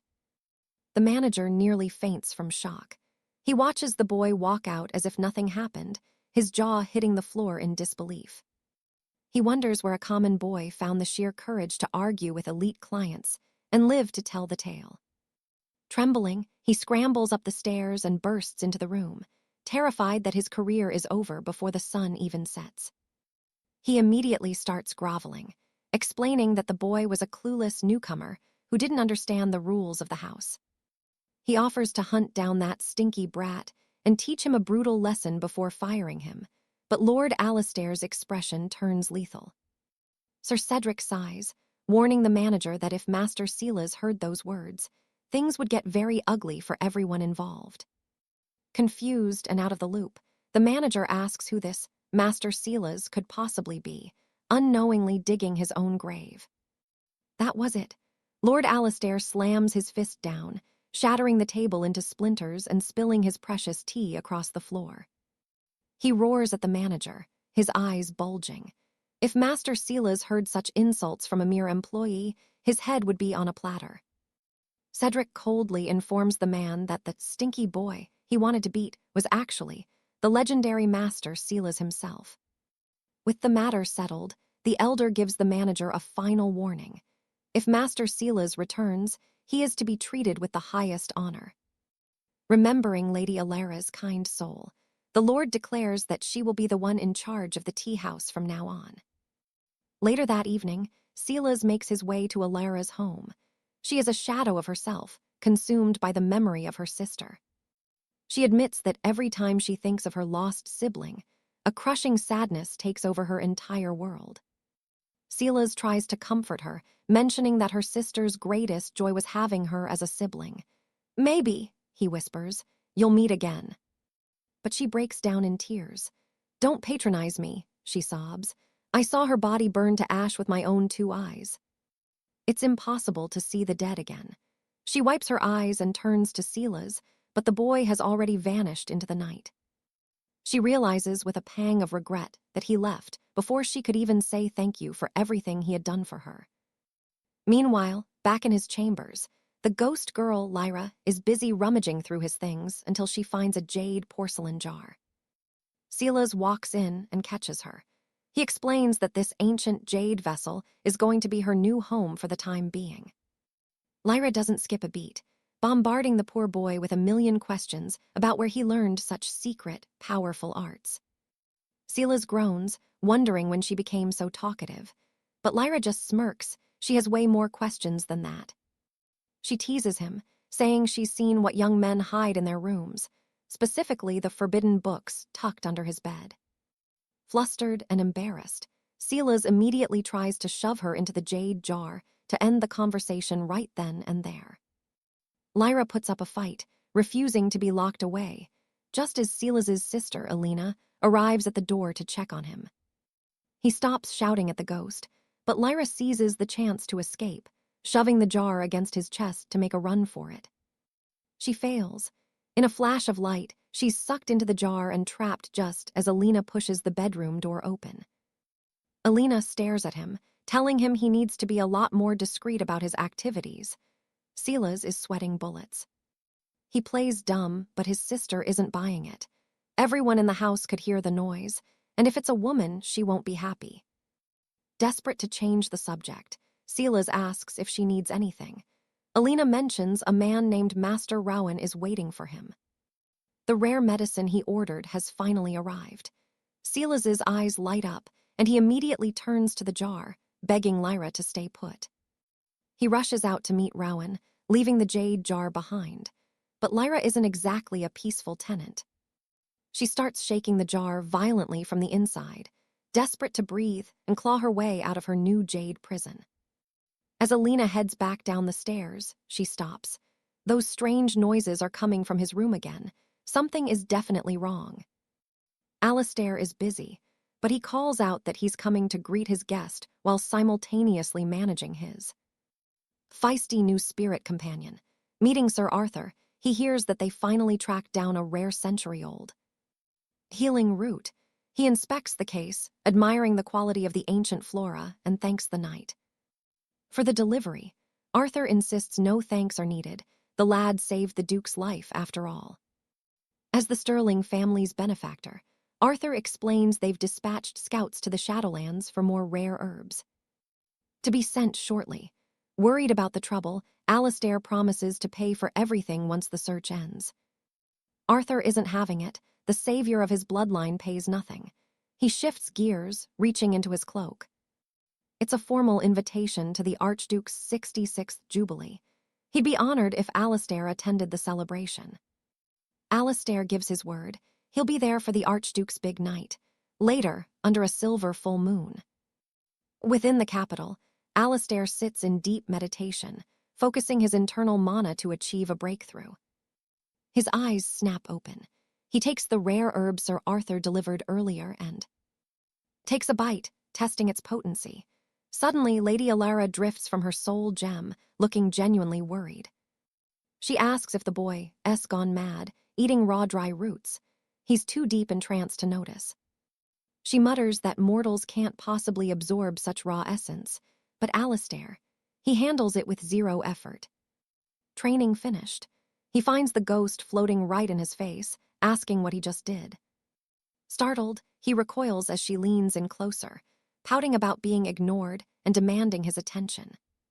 She presses a hand to his brow, checking for a fever. Alistair, however, is distracted, looking elsewhere. She worries it's no ordinary root, but he shoves her hand away, blushing, and snaps at her. "Don't interrupt my training again." To stop his stray thoughts, he orders her to guard the manor tonight. She protests. Even ghosts need a night out occasionally. It's not fair to leave her alone. Alistair grabs the soul gem. "Obey or I'll make you." With that threat, she begrudgingly retreats inside. Now it's time for family. He finds his sister, Alina, telling her they need a serious chat. She worries something's wrong, but he just smiles. "Let's have dinner at the finest tavern in Oakhaven." Alina blushes, looking away in silence. It's been a long time since they had a nice meal. Eventually, the pair arrives at the legendary Gilded Rose. They step through the heavy oak doors. As a guard shouts for the staff to be ready, the Great Knights Council is gathering here tonight. They take their seats. Alina scans the menu, mentioning the tavern's rich history as a royal site. The food is supposedly divine, matching the prestige of the architecture. But then, she sees the numbers. The prices are astronomical. A single dish costs a month's wages for any normal commoner. Alistair cuts her off, ordering a massive feast for two, including the most expensive delicacies available. The waitress bows and whisks the menu away. Alina is stunned. Her brother has become incredibly wealthy.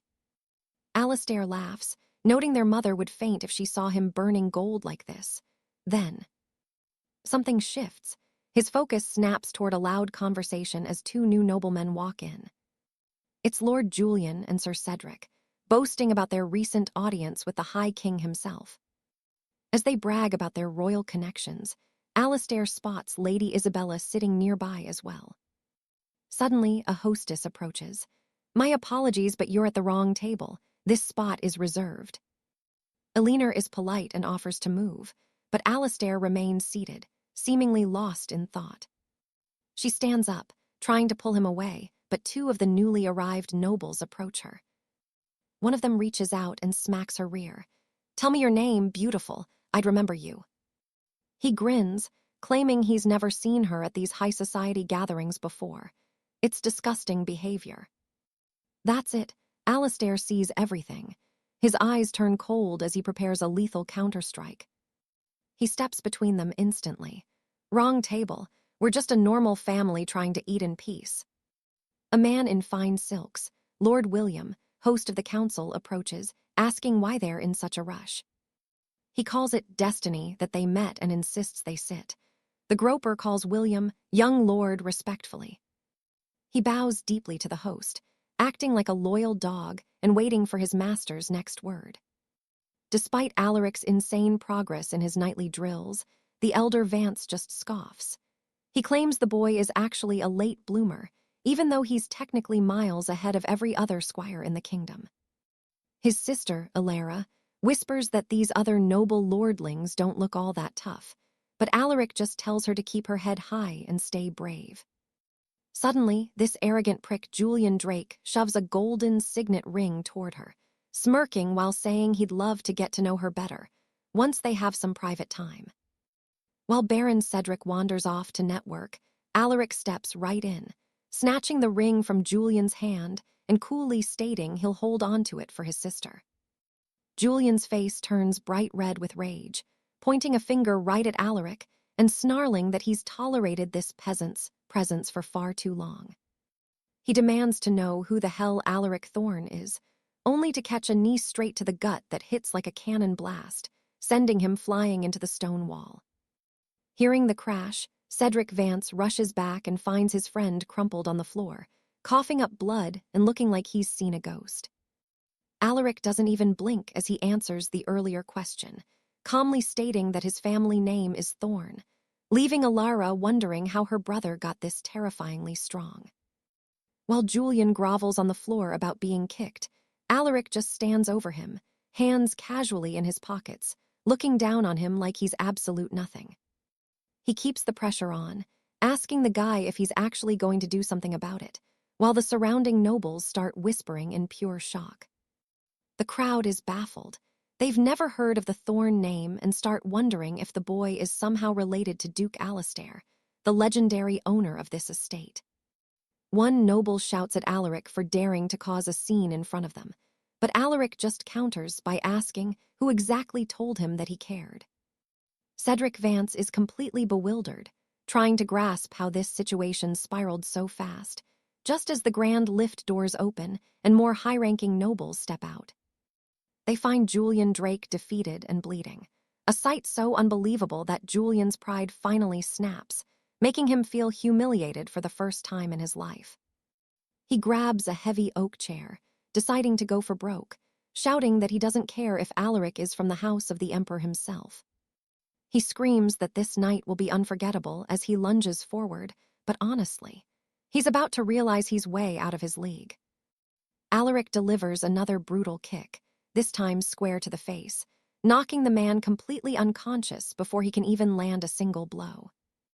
Cedric Vance finally steps in, telling Alaric to stop the disrespect and reminding him that this gala is for the elite young masters of the realm. He insults Alara, saying she isn't anything special and that associating with Julian could have actually helped her family's lowly status, ordering them to apologize immediately.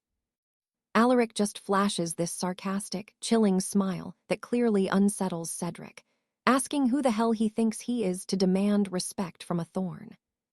The onlookers are absolutely floored, seeing the high-end mighty Cedric Vance being treated like a mere nobody in front of everyone. Cedric declares that if he alone can't make the boy behave, then perhaps the combined weight of every noble house in the room will crush him. He tries to assert his dominance, but his threats fall completely flat as Alaric remains totally unfazed by the supposed power of the gathered lords. Losing his cool, Cedric begins to emit a fierce blue aura, realizing Alaric isn't just a lucky brawler but a truly ruthless and dangerous opponent. He challenges Alaric to a duel. If Alaric wins, he can stay as long as he likes, but if he loses, Cedric will claim all of Alaric's secret training for himself. Alaric just grins, clearly eager for the chaos, and accepts the challenge instantly, though Alara reaches out and nervously tugs at his tunic. She asks if he can really win this, and Alaric just reminds her that he's already defeated the kingdom's invincible hand, so she has nothing to worry about. Still, she begs him to be careful, while Julian screams from the floor for Cedric to kill him and make sure he never walks again. Cedric makes the first move, charging forward with his fists glowing in azure mana flames, screaming that Alaric is nothing but a piece of trash. But just before the impact, a voice thunders through the hall to stop, and Cedric's punch is caught and deflected with effortless ease. Cedric stumbles back, realizing the person who blocked him is Lady Seraphina Ravenwood, and the shock on his face is absolutely priceless. She doesn't even look winded as she stares him down, coldly asking him exactly who the piece of trash he was talking about was. Julian looks equally stunned to see the kingdom's most powerful lady defending the very person who just handed him his own teeth. Trying to recover, Cedric questions why she's here instead of tending to her supposedly dying grandfather, hoping to strike an emotional nerve. Seraphina just laughs it off, asking who told him such a lie, because her grandfather has actually never been in better health. Her brother Leopold then appears, announcing that the old lord is not only well, but will be hosting a massive birthday celebration in just a few days. Cedric is reeling. He'd invited all these families here to show off his dominance, and seeing the Ravenwoods standing strong is a total nightmare. He starts panicking, remembering how his own father had supposedly destroyed the Ravenwood elixirs, leaving the old man for dead in his bed. Realizing they might have been lying to him from the start, Cedric grows furious, but manages to fake a smile and congratulate them on the recovery. He asks what they were thinking for Seraphina to block his strike, and Leopold explains that it was obviously to save Cedric's own life. Because here's the kicker. The last time Alaric met Cedric's father, he beat the High Lord so mercilessly it wasn't even a contest, leaving the crowd in total silence. Even with his strength, the odds are stacked. There are dozens of armed men ready to swarm him. But seeing Arthur's terrifying composure, some of the guests realize they're on the wrong side and refuse to draw their swords. One noble shouts that House Thorne lured them here to slaughter the Stirlings, calling the whole plot a disgrace. They decide to stay out of it. That's when Sir Gareth steps up, trying to regain control of the chaos. Gareth marches toward young Arthur, mocking him. He insists the poison is working and tells the others there's no reason to fear a dying boy. This guy is supposed to be the peak of his family's power. Gareth thinks he's untouchable, eager to see if Arthur's master knight reputation is just hype. Big mistake. He lunges forward carelessly and takes a devastating blow that sends him soaring through the air. Sir Michael, the legendary Iron Claw, had been utterly crushed. Tristan warns the boy to stop bluffing before things get even worse. You should really be more careful when talking about other noble lineages. After all, your father was brutally beaten by Arthur himself. The man still trembles in fear to this day, warned never to cross the boy again. Remember the saying, if you value your life, don't dare. Tristan then warns the crowd. If anyone else dares to mess with Lord Arthur, she will personally see to their destruction. She'll mobilize her entire family's knights to end that person's life. Arthur just smirks, while Lord William recalls a dark secret. His house already had a hostile relationship with the Stirling family, but that was still a secret for now. There was no need to shatter the current peace between the two families over a mere child, so he kept his composure. Julian isn't buying it. He mocks the girl's threats, incredulous that she's trying to protect Arthur at all costs. The crowd leans in, sensing chaos. Guinevere watches in disbelief, just wanting a peaceful party, but that's clearly not happening. Suddenly, Alara's phone rings. It's their mother, demanding to know exactly where their family was supposed to be seated. She tugs her brother's shirt again, telling him their mother is waiting at the entrance, and they can't keep her waiting. The two exchange a glance. Alara pulls him away from the commotion, while he offers a casual farewell to House Stirling. But Julian steps into his path again, pointing a finger and ready to spout more nonsense, only to be met with a surprise. Another kick straight to the face. Julian goes flying. The siblings leave the venue and step into the elevator. His sister comments on how incredible her brother seemed today. Arthur tells her she could add a bit more enthusiasm to her voice. She does exactly as he asks, widening her eyes and repeating the compliment with an over-the-top, dramatic performance. She pretends to be utterly impressed and delighted, which makes Arthur realize his sister is actually a terrifyingly good actress. 5 minutes earlier, a mysterious man arrived at the manor, asking for the host of the gathering, the powerful Lord William. The receptionist informs him that the entire 5th floor has been reserved by the man he was looking for. She's completely captivated by his charm as he thanks her politely and enters the building, accompanied by an older man. This is Magnus, who joins him in the elevator and takes the opportunity to ask a very curious question. Why would a man already promoted to the high master rankings bother attending a trivial party like this? Lucius Thorne responds. The world is vast, and many talents could be found in a place like this. Only the youth can represent the future. All he wanted was to see if the rumors about Bristol's geniuses were true. Exiting the elevator, he encounters the siblings. Something catches his attention at that moment. He stares at the two as they pass by, and Magnus asks what's wrong. Lucius merely says it's nothing significant. The two enter the 5th floor, seeing the massive gathering of people in the room. Lucius Thorne politely arrives, asking for everyone's attention for just a brief moment. All eyes instantly turn toward him. Guinevere asks how she can assist him, immediately noticing the suffocating, imposing aura radiating from the man. It's clear he wasn't from any family residing in Bristol. It made the day even more unpleasant for her. After resolving one issue, another quickly emerged without any break. He introduces himself, stating his noble house name. Lord William feels relieved that at least this visitor is more polite than Arthur was, saying travelers are always friends. He invites him to chat, hoping to learn more.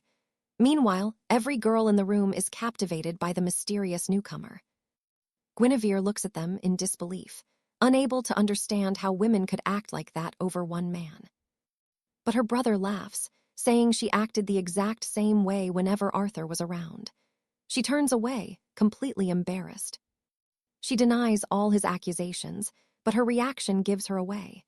Lucius comments on the rumors about this banquet.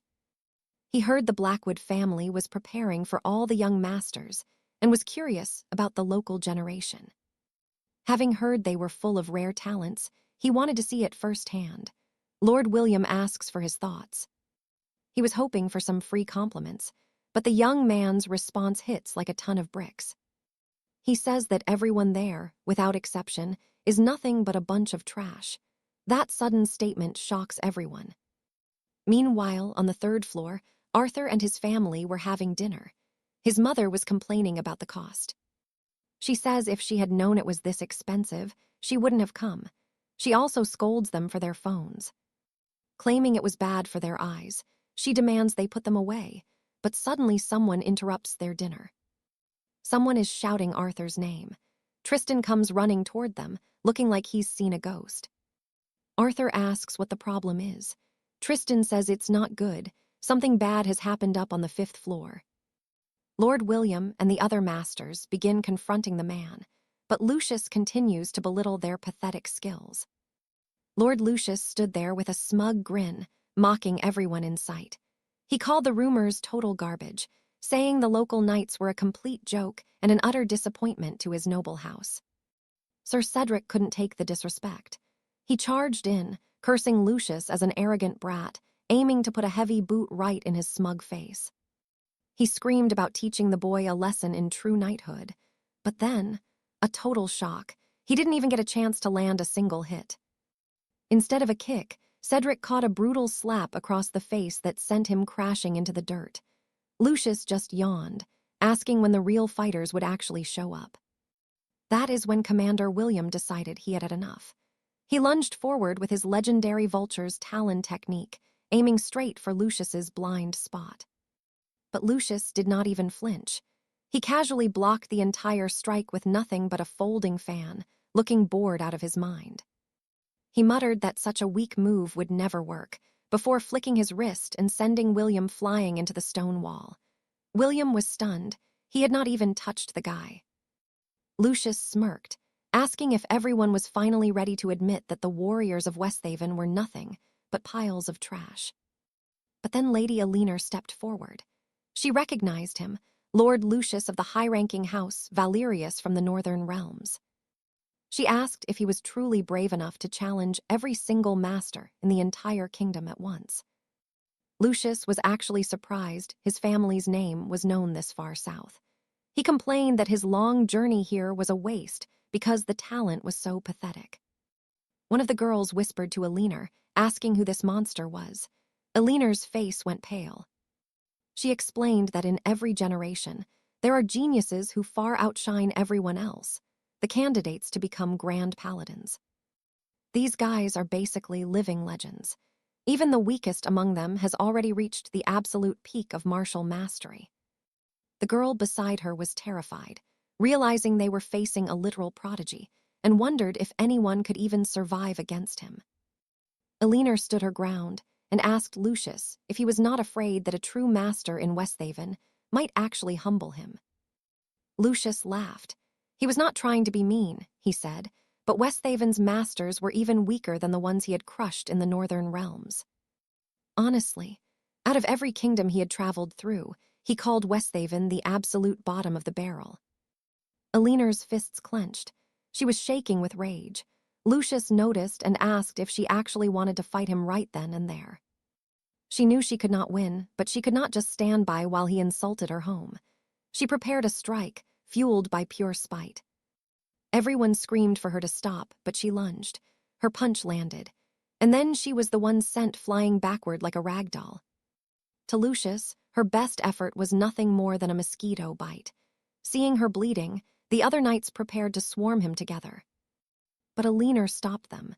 She coughed, saying that Westhaven does have a genius. She just was not sure if even he could handle this guy. She was just trying to buy time for her brother, Alaric, to find Sir Arthur on the 3rd floor. Lucius actually looked interested. A genius. The whole crowd was buzzing, wondering who could possibly match someone this powerful. Suddenly, Alaric appeared with Sir Arthur. He saw his sister bleeding on the ground and rushed to her side, panic in his eyes. He pulled out a rare healing elixir, telling her to drink it fast to save her internal energy channels, and whispered that Arthur was finally here. Lucius turned to Arthur, mocking him and asking if he was supposed to be the savior of the day. Arthur just sighed. He had heard all about the insults Lucius had been throwing around and how disappointed the boy was with the local knights. Arthur confirmed that if everything Lucius said was true, then he really should be careful with his next words. Lucius laughed, doubting Arthur could ever make him regret a single thing he had said. That is when Arthur laid down the law. Arthur told Lucius he would stand perfectly still. If Lucius could make him take even one single step back, Arthur would admit defeat. Now Lucius was excited. He promised to use every ounce of his power, not just to move him, but to blast him straight through the wall. He warned Arthur not to blame him if he ended up dead, because he had literally asked for it. Lucius began to channel his energy. A massive, terrifying aura of a giant serpent appeared behind Lucius. Even Arthur looked slightly impressed for a split second. Arthur recognized it, the legendary abyssal serpent strike, a move that most people only hear about in old legends. But despite the flashy lights and the god-tier move, Arthur knew it did not change a thing. The result would be exactly the same. Arthur wound up a single, simple punch, channeling his own overwhelming energy as the two powers finally collided.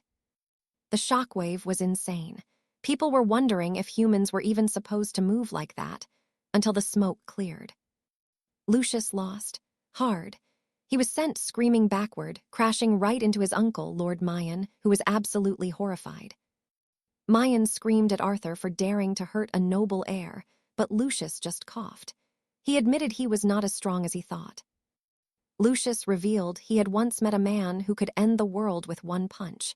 He had begged to be that man's student, but the master was in too much of a hurry. He called it the biggest regret of his life, but then he looked at Arthur. That punch felt exactly like that legendary master's power. He asked if they knew each other, but Arthur just shook his head. He would love to meet a guy like that, but for now, he had a question. Did Lucius still think everyone in this kingdom was trash? Alener looked on, hoping Arthur would finally put this arrogant noble in his place. She's terrified of that elixir. Why? Because the last time she swallowed one, her whole body felt like it was revolting. Her brother tries to explain that was different. That previous dose was a heavy-duty strength elixir. The side effects were just part of the deal. But she's not having it. She refuses to touch the stuff. The feeling of her skin crawling was too much. But her brother stays firm. This is a recovery elixir. If she skips this, her very life veins will be scarred forever. As the tension rises, Arthur steps in. He tells Lord Cedric he's got this. The young man approaches his friend, who's currently a mess of pain and stubbornness. Arthur doesn't sugarcoat it. He tells her she's hurt, badly, but there's no need to panic. Everything is going to be just fine, trust him. He points 2 fingers, conjuring a strange, glowing energy. She screams in agony for a split second, but then wait. The pain suddenly vanishes. It's soothing. Suddenly, she realizes that if she just trusts him, he can actually fix her. She whispers a thank you, feeling the wounds finally closing up. The whole crowd is dead silent, just staring at the two of them. Arthur looks up, clearly annoyed, asking the onlookers if they all need a healing session too. One witness just gives a thumbs up. He's thrilled, claiming Arthur just proved the people of the borderlands are anything but trash. The whispers start. Sir Percival is supposedly the 10th most promising candidate to become a god of war. This victory, it's a massive deal. This kind of hype could turn their local martial arts scene into the new gold standard. Meanwhile, in the background, Percival is having a rough time. He's coughing, struggling just to stand. He admits it, Arthur is strong. So strong, in fact, that Percival can't understand why his name isn't on the elite list. With power like that, he has the right to challenge anyone. We're talking about someone who could stand toe-to-toe with King Alistair the Eternal himself. Hearing that name makes everyone freeze. The king is a legendary genius, a man with a reputation that spans the entire continent of Avalon. He reached the absolute peak of power in just 2 short years. No matter how hard the new generation trains, he's always been seen as unparalleled. But here's the kicker. Arthur might be even more talented than the king. Percival notes that while Arthur is a beast, the capital still hides many monsters. There are legends lurking in the shadows. Arthur, curious, asks how many Grandmaster-level fighters actually exist within the Kingdom of Avalon. He thinks back to his first day of training. He could already match the local masters back then. He figures these Grandmasters might be on his basic level. He wasn't sure about the total number of knights in the land, but at the true Grandmaster level, the numbers were incredibly low. We're talking 20 people at most. However, the imperial capital is a different story. Most of those elites serve the great noble houses. In King Alistair's family alone, there are 6 or 7 of these powerhouses. It's a terrifying concentration of pure, unadulterated strength. Arthur asks for the specific number in the city, but Percival realizes something. This boy doesn't care about being recognized. He doesn't want the title at all. Percival is still in a lot of pain. He decides it's time to retreat and fix his damaged life veins before the damage becomes permanent. He bids Arthur a respectful farewell. He makes a promise. If Arthur ever visits the capital city of Highcrest, he'll be treated like royalty. But for now, he has to go. He has urgent business to attend to. He turns and leaves, his body still trembling from the aftermath of their clash. Everyone just watches him go. After everything that went down, the atmosphere is heavy. Arthur turns to Cedric and says he's leaving too. His mother is waiting for him, but Alara, she isn't letting him go alone. She grabs his arm, deciding right then and there to follow him home.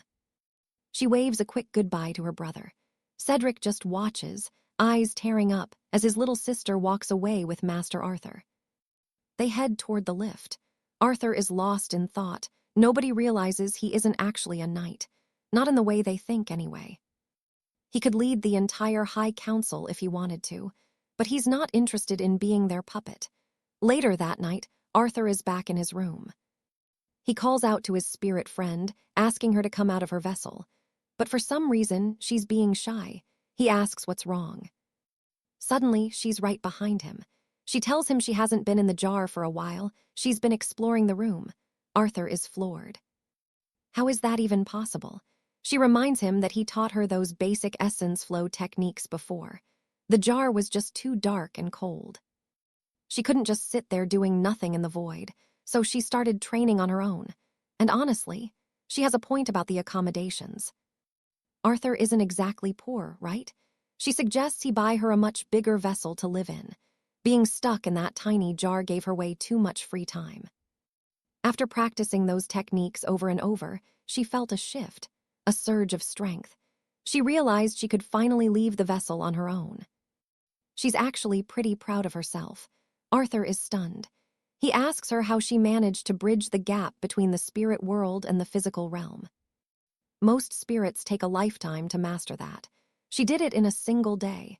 Now, the girl is starting to think she might actually be some kind of genius. Arthur grabs one of his ancient texts, trying to make sense of it.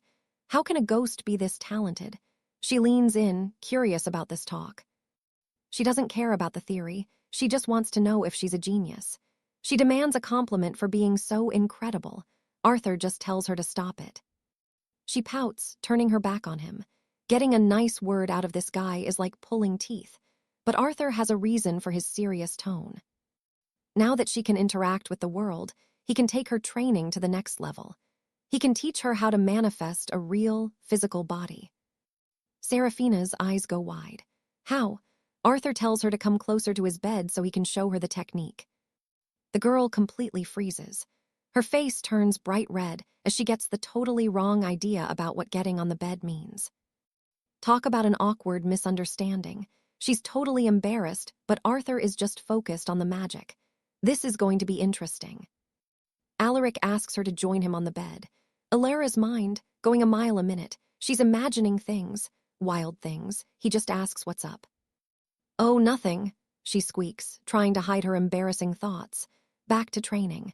He starts explaining the secret art of soul weaving. Once you break past the first layer of reality, you can literally manifest objects. It's all about the power of your imagination. An hour later, Alara is ready to quit. She decides she wants to be a tree. She shifts into this tiny, pathetic sapling. Without stopping, she tries an animal next. Poof! She turns into this bizarre, messed-up-looking boar. It's honestly kind of terrifying. Alaric blinks. Who told you a boar looks like that? He asks. Alara snaps. She's furious, accusing him of just wanting to see her body. Fine, she shifts back to her human self. Well, am I beautiful? She asks, her face turning bright red with shame. Alaric's response, actually, I can't even see you. Total silence. Then Alara starts to panic. Something feels very, very wrong. Her strength vanishes. She can't even stand. She collapses right into Alaric's arms, whispering that she feels incredibly weak and strange. Alaric just sighs. Of course she's exhausted. Constantly shifting your soul's form eats through your energy like crazy. She's still worried, begging him for help. Alaric tells her to stay calm. All she needs is a little time to recover her mana. He gives her a reassuring pat on the back. Alara pouts. Why didn't you tell me that before? She demands, clearly annoyed. Alaric just shrugs. Didn't seem worth mentioning. Classic. But hey, at least now she can mold her soul into whatever she wants. Alara isn't seeing the point. She thinks the skill is useless and immediately tries to punch him in her frustration. 3 days pass. A guest arrives at the Sterling estate on a loud mechanical steed. He asks if this is the Duke's grand gala. The guard is stunned. 10 years on the job, and he's never seen anyone show up on a machine like that. He's seriously considering throwing the guy out. But then, the guest of honor appears, Duke Sterling himself with Lady Beatrice. Alaric hands over a gift. Long life to you, Duke, he says. The old man is absolutely delighted to see him again. Beatrice immediately grabs Alaric's arm. You have to see our gardens, she insists. The Duke watches them, smiling to himself. He'd make a perfect son-in-law, he muses. But then he notices Sir Valerius is also in the crowd. Things just got tense.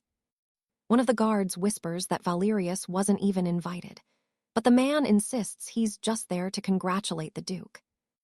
Valerius struts into the party, looking smug. He's already wondering how he managed to pull this off so smoothly. Meanwhile, Alaric and Beatrice are chatting in a lounge. "It's scary," she says.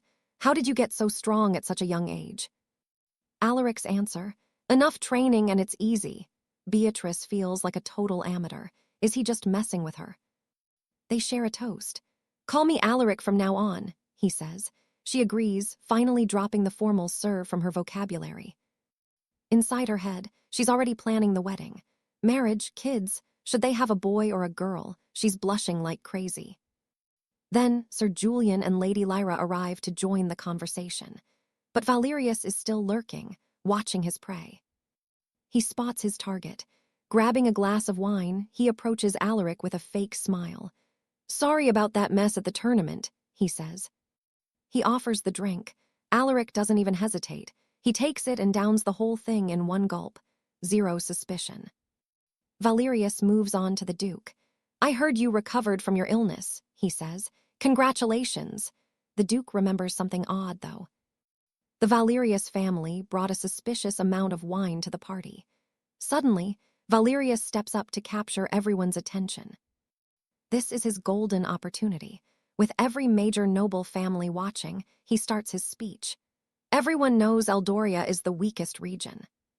He claims they have 0 master-level knights. Apparently, Grandmaster Thorn himself insulted their warriors' power levels. "For 7 years, our new generation has done nothing but fail," he shouts. He steals a glance at Alaric. He's wondering why Alaric hasn't collapsed yet. He's getting nervous. But he keeps going, questioning why they're so weak. One noble, clearly shaking with anger, yells out that they lack a true leader. That's why the region can't grow. Valerius nods. "My family has been here for generations. We can't stand this anymore. We need to step up." He declares himself the new leader. He wants to take over the economy and the military to show the other kingdoms their real strength. Lady Beatrice stands up, eyes blazing. "You think you're better than us? Why would we ever follow someone like you?" Alaric is just sitting there, watching the drama unfold. He's clearly not happy with the Valerius family's move. But for some reason, the crowd is actually listening. People are starting to nod. They actually like the idea. One by one, they start to join his side. This is turning into a total disaster. Beatrice is fuming, refusing to accept this clown as their leader. But the momentum is shifting fast, too fast. Alaric remains calm, his eyes tracking every movement in the room. He knows exactly what Sir Valerius is trying to pull. The tension is thick enough to cut with a blade.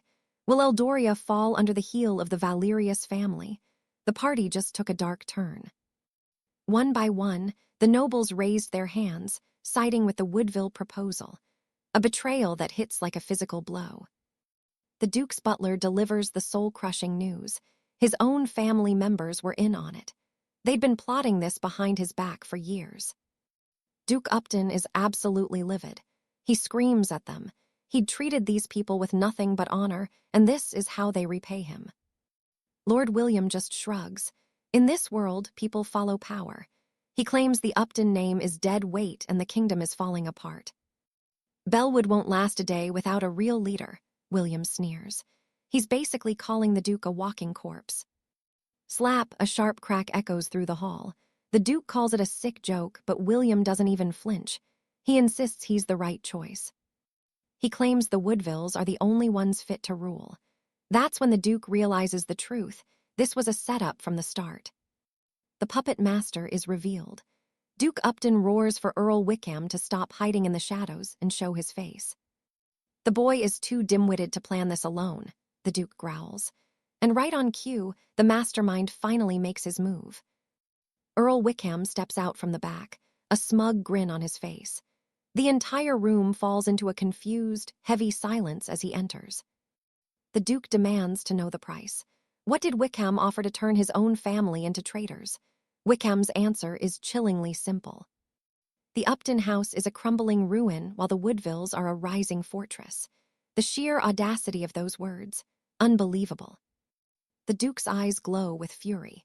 He begins channeling mana into his hands, preparing to end this rebellion right here and now. But then, nothing. His strength just vanishes. His energy is gone. He realizes he's been poisoned by some dirty, underhanded method. Lord William stands tall, revealing their secret weapon. A tasteless, colorless venom strong enough to bring a duke to his knees. It was slipped into the wine. The duke is stunned. He trusted his security team. How could they have let this happen? Then a voice from the crowd admits the truth. It was him, a traitor from within the duke's own inner circle. It's the same coward Julian had humiliated before. He claims he's no longer a failure, and once the duke is dead, he'll take the lead. But it's a delusion. No one would ever follow a rat like him. Suddenly, a shadow moves toward our protagonist, Julian. A knife is pressed toward him. It's William's son looking for blood, but Julian doesn't even look bothered. "You really want to try your luck, kid?" Julian asks. Just the sound of his voice makes the boy's hand shake with pure terror. The duke begins to collapse, clutching his chest as the poison takes hold. Even while dying, he has one final warning. "Touch a single hair on Julian's head and you'll regret it," he wheezes. But Wickham doesn't care. He thinks he's already won. He believes his poison is the ultimate equalizer. Meanwhile, the boy with the knife tries to close the distance, but he's frozen in place. There's an overwhelming pressure radiating off Julian. The duke lets out a ragged laugh, calling them all fools. "You think you can defeat a Grandmaster Knight with parlor tricks?" he gasps. The room goes dead silent at those words. A Grandmaster? No way. Disbelief washes over the crowd. There hasn't been a warrior of that rank in Bellwood for generations. Not even the High Knights reached that peak. Looking at Julian, just a young man, it seems like a total hallucination. If he were that strong, he wouldn't be here with the Uptons. Wickham turns to Lucas, demanding the truth about the fight at the inn. "Tell everyone he's a fraud," Wickham barks. "He's not as powerful as they think, right?" But Lucas's face is pale. Lucas confirms it. Julian might not be a grandmaster yet, but he's already a legend. A true martial genius of the highest order. He recounts how Julian dismantled the elite guards with ease. He sent Lucius flying with a single, bare-handed strike. Hearing this, Wickham snaps. He orders the boy to shut his mouth before the panic spreads through his ranks. Duke Upton turns to Chancellor Wallis, begging him to see the immorality of the Woodvilles. This is a crime against the order.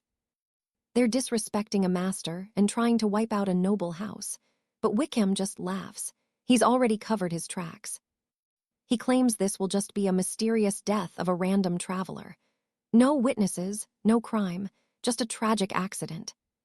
And the Chancellor, the man who's supposed to be the voice of justice, he admits he's perfectly fine with that story. As long as a little more Woodville gold finds its way into his account, he'll look the other way. The corruption is absolute. The Duke is left in total despair. Everything was planned. Everything was rigged. Lord William then turns his attention back to his son. He asks how the boy wants to take his revenge for the humiliation at the inn. The son's eyes fill with pure malice. 3 kicks. That's all it took to shatter his pride. He says he'll never forget the pain or the shame Julian caused him. "I'll break his legs first," the boy snarls. "Then his arms. I want to see him crawling on the ground like a pathetic insect." William loves it. He laughs, telling his son he's twisted, but he can't blame him for wanting blood. The boy charges forward with the knife, screaming that this is Julian's fault. But then, Julian drops his wine glass. Before Gareth can even scramble off the floor, Arthur is already there. A second strike, even more powerful than the first, shatters the manor wall and blasts Gareth straight out of the building. The royal minister can't believe his eyes. Sir Gareth is completely defeated, dangling pathetically from a tree outside. The crowd stands there, jaws on the floor, wondering how a legend could be crushed so easily. Duke Sterling rushes over to check on his family, while Julian asks Arthur how he survived the toxin. The answer: he'd already purged the poison from his system long ago. Julian then starts teasing his sister about her obvious crush on Arthur. That tease earns Julian a swift punch to the face from his sister. The Duke just chuckles, remarking that he's waited his whole life for someone who could actually handle his granddaughter's fiery spirit. It's fate, truly. Someone steps forward, handing over the hidden elixir they stripped from Gareth's clothes. With the threat neutralized, the head of House Sterling roars at the remaining rebels, asking if they're still foolish enough to follow a loser. Repent or end up like Gareth. The choice is simple. Naturally, everyone pledges loyalty to the Sterlings on the spot. While the elixir is passed around the party, the Duke thanks Arthur for saving his bloodline from total ruin. Then comes the shocker. The Duke asks Arthur to become the true leader of House Sterling. Arthur is skeptical. He asks if they're sure, since he has no rewards to offer and plans to travel elsewhere very soon. Despite his hesitation, the family stands by their choice. Seeing their resolve, Arthur finally nods, promising to do his absolute best for the future of the house. Everyone stands in awe as the power dynamic shifts in an instant. The once mighty House Thorne has fallen, and a new era for the Sterlings begins under the protection of a man they once underestimated. It was a night of blood, betrayal, and unexpected alliances. But as the sun begins to rise over the manor, one thing is certain: Arthur is no longer just a stranger. He is the savior of a kingdom. With the battle won and the poison purged, the guests begin to clear the wreckage of the ballroom. The air is thick with tension, but for the first time in years, the Sterling family breathes a sigh of relief. Sir Gareth's body is still slumped against the tree, a vivid reminder to all who would dare challenge Arthur's might. The legend of the poisoned knight who refused to die was born tonight. Duke Sterling pulls Arthur aside, his eyes filled with a mixture of respect and desperation. He knows that without this young man, his family's name would have been erased from the history books forever. Arthur looks out at the horizon, his mind already drifting to the next journey. But for now, he accepts the mantle of leadership, knowing the weight of the crown he never asked for. The sister watches him from a distance, her face still red from Julian's teasing. She knows her life has changed forever, bound to a man whose power is as mysterious as his origins. As the elixirs are distributed and the wounded are tended to, the survivors speak in hushed tones about the boy who caught a dagger and broke a master knight with his bare hands. The royal minister scribbles notes furiously, realizing the political landscape of the entire England territory has been flipped upside down in a single evening. No one dares to speak against the Sterlings now. The fear Arthur instilled in the hearts of the traitors is far more potent than any poison House Thorne could have ever brewed. Julian rubs his bruised jaw, grinning despite the pain. He knew Arthur was special from the start, but even he didn't expect this level of absolute domination. The girl's spirit, Jane, watches the scene from the shadows of the spirit realm, a small smile playing on her lips. She had found the right person to trust after all. Arthur's name will be whispered in every tavern and noble house by dawn. Some will call him a hero, others a monster, but none will forget what happened at the Sterling Manor. The Duke offers a final toast, not to his recovery, but to the future. A future where House Sterling stands tall, shielded by the most dangerous man in the realm. Arthur takes a final sip of wine, this time untainted. He realizes that even though he seeks a quiet life, trouble has a way of finding him, no matter where he goes. The remaining members of the Thorne family flee into the night, their reputation shattered and their power stripped away. They know better than to ever cross paths with Arthur again. As the fires in the hearth burn low, a sense of peace finally settles over the estate. The crisis is over, but the story of the Master Knight is only just beginning. Duke Sterling bows his head in a rare show of humility.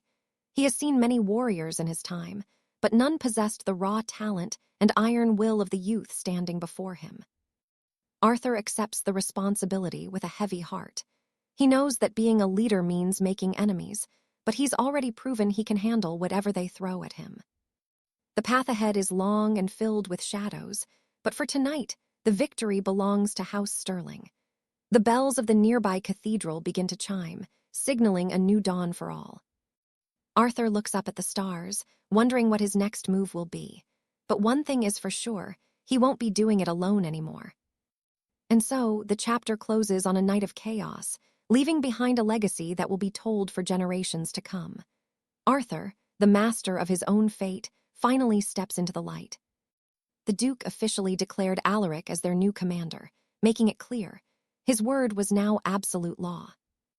That didn't sit well with everyone, but it made sense. The kid's power was simply on another level. Being on his good side was just common sense. Lord Stirling continued, preaching about a new era of unity. He spoke of shared glory and growth. Then, he called upon every house lord to forge a new covenant. The room went silent as he proposed they jointly choose a leader for the Iron Alliance. He wrapped up by dedicating everything to the next generation, even sharing his own family's secret arts. The hype was real. One by one, the noble leaders stepped up to voice their full support. They started mapping out the logistics, needing a central fortress to serve as their base of operations. Naturally, they wanted Alaric to lead. He was the strongest one there. His name alone opened doors. Lady Alara asked her brother, Cedric, if Alaric would even care about the role. Cedric smirked. If she liked him that much, why not just use an affection potion to claim him? The idea of drugging him sent her head spinning, making her question her own sanity for even considering it. Cedric kept pushing her buttons just to see her reaction, but Alara wasn't having any of it. She didn't want to play games. She wasn't even sure if Alaric wanted anything to do with her house. Meanwhile, her grandfather offered the position again. Alaric tried to decline, saying he wasn't a leader. But strength demands respect. In this world, that made him the only choice for the job.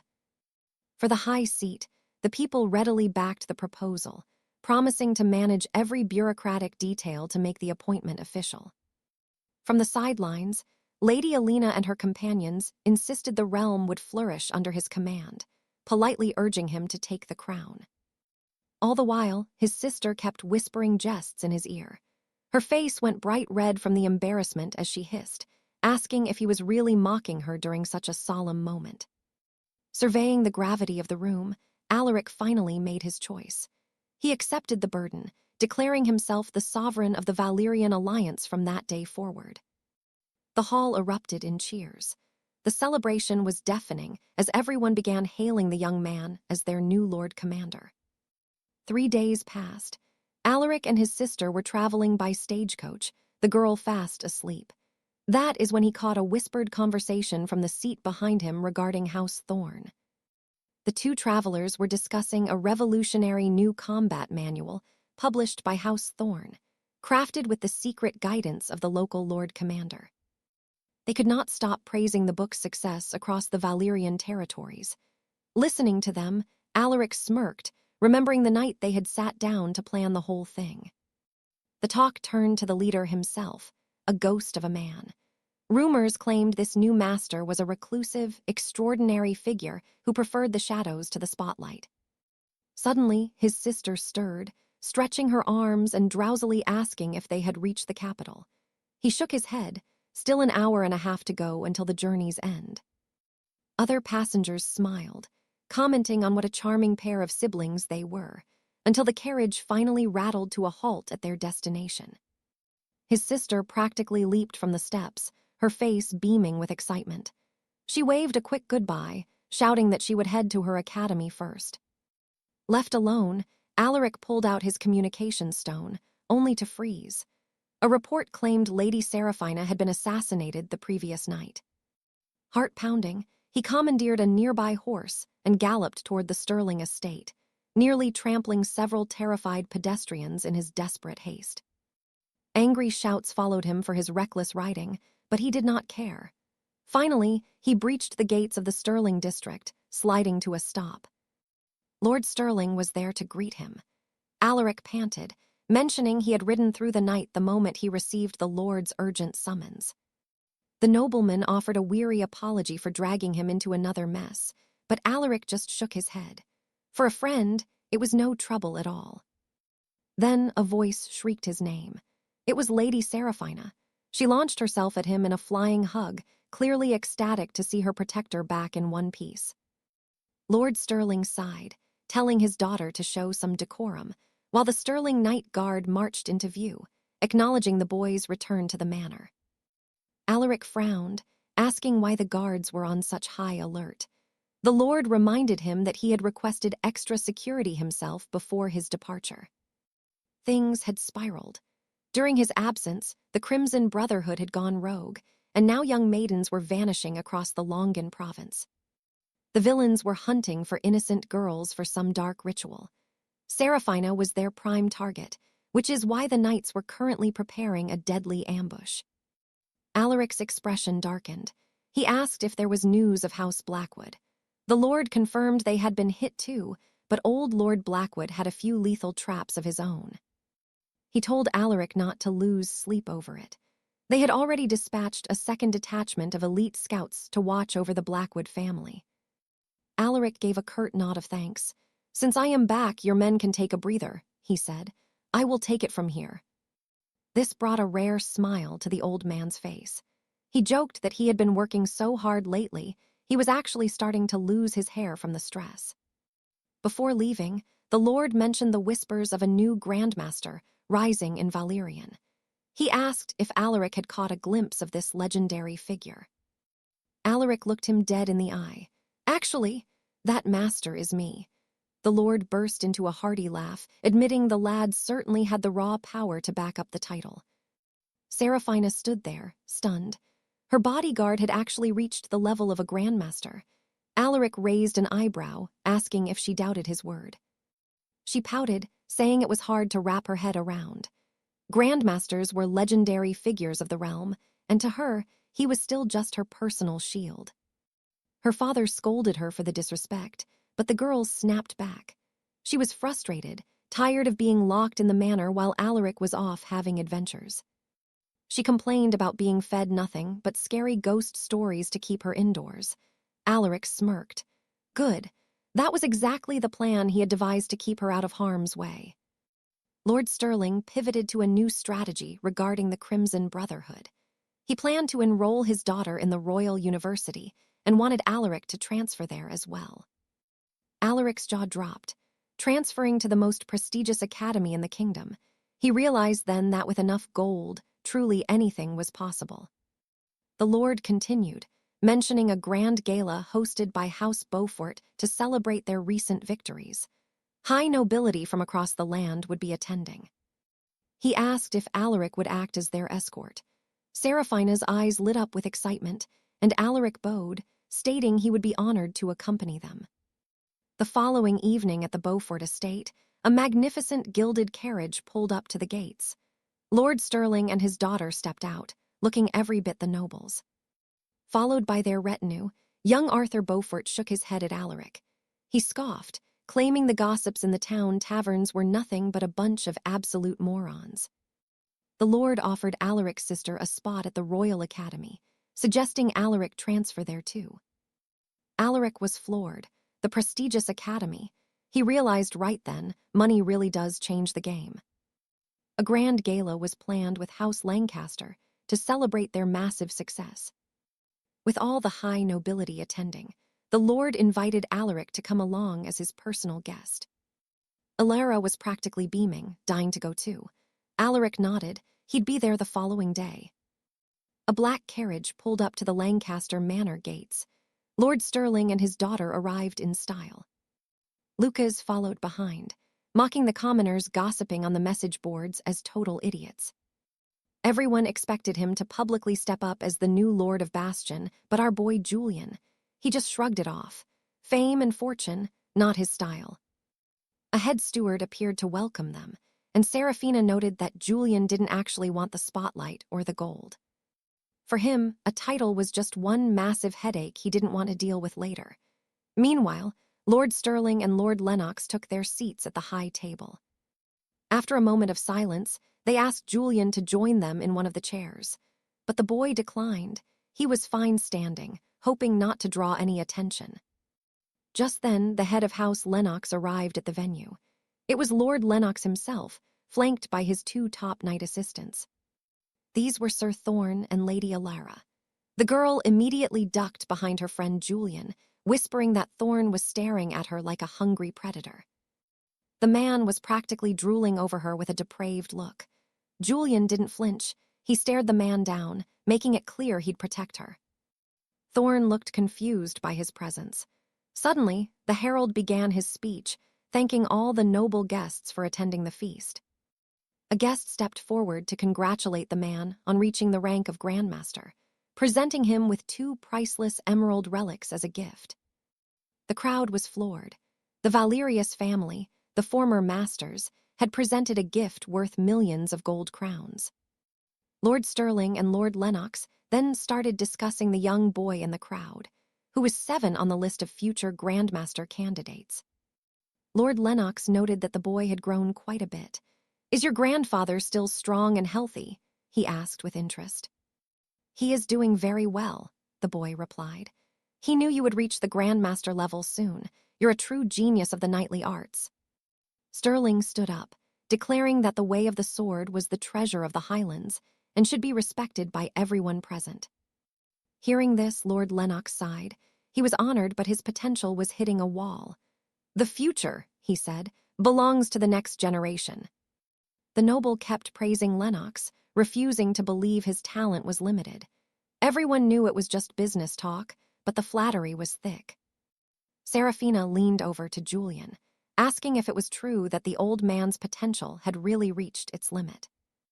Julian nodded. "It's true. At his age, evolving any further is basically impossible. It's a mountain too high to climb once you're old." Baron Alistair overheard this and snapped. "How dare you speak about Lord Lennox in such a disgraceful way?" he barked at them. The entire hall went silent. Alistair called them ignorant peasants for saying the Lord's vitality was fading, making a massive scene in front of everyone. Stirling tried to calm the storm, but it was spiraling fast as other nobles started questioning Julian's arrogance. Seraphina tried to explain they didn't mean it that way, but Alistair confronted her, accusing her of being a coward who wouldn't own her words. He flared a bright blue mana aura. Seeing this, Julian stood his ground. "We didn't slander anyone. Retract your words or you'll regret it." Alistair hesitated. Not even the leader of House Stirling had the guts to talk to him like that. This kid was different. He grit his teeth. "You're just a servant, yet you dare offend me." He lunged forward, throwing a heavy punch at Julian's face. But then, wham! Julian delivered a lightning-fast kick that effortlessly blocked the strike, sending the Baron reeling back in shock. His speed was unreal. As the crowd gasped, Seraphina started cheering for her friend while the fight truly kicked off. Lord Lennox watched closely, wondering who this kid was. He noticed that Julian's kick was so powerful it had actually damaged the man's mana circuits. Furious at being humiliated, Alistair charged again. But before he could land a hit, he suddenly doubled over, coughing up blood. He was fading, but he refused to lose. He decided to show Julian the power of a Saint Knight candidate, gathering energy in his palm. He aimed a blast of pure energy at Julian's chest, but the boy ducked, dodging the strike with ease and catching him completely off guard. Julian countered with a brutal punch to the gut, sending Alistair flying across the hall as he screamed in absolute agony. Lord Lennox just sat there in his chair, watching the entire confrontation without saying a single word or moving a muscle. The venue was in total shock. Seraphina took the chance to smirk. "So, do you know who the real genius in this room is now?" Alistair was still conscious, barely. "Who the hell are you?" he wheezed, trying to get up, but the host stepped in to stop the duel. He wanted to know the name of someone this young and this powerful. "I'm Julian," the boy said. Alistair froze. "The one who killed Sir Silas." Julian clutched his chest, gasping for air, but his pride wouldn't let him stay down. Determined to win, he summoned the aura of a holy knight candidate, glowing energy swirling in his palm. He lunged for Alaric's heart, but the boy dipped low, dodging the strike with terrifying ease. Bam! A brutal gut punch sent Julian flying back, screaming as he crashed into the stone floor.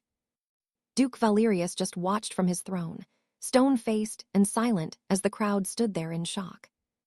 Seraphina seized the moment. So, she smirked. Does everyone finally see who the real prodigy is? Julian, barely conscious, spat blood and demanded to know who this monster of a kid was. The host stepped in, ending the duel. He needed a name. Who was this boy with such godlike power? Alaric spoke his name. Baron Thorn froze in terror. Wait, you're the one who slaughtered Fenris. Alaric nods, confirming the rumors. He really was the one who took down the Shadow King, the realm's most feared assassin. Killing a former Master Knight? Unheard of. Everyone expected a weathered veteran, not the young man standing right there. Duke Sterling snaps instantly. He won't let anyone, especially some kid, disrespect the legendary Sir Leon of the Iron Rose.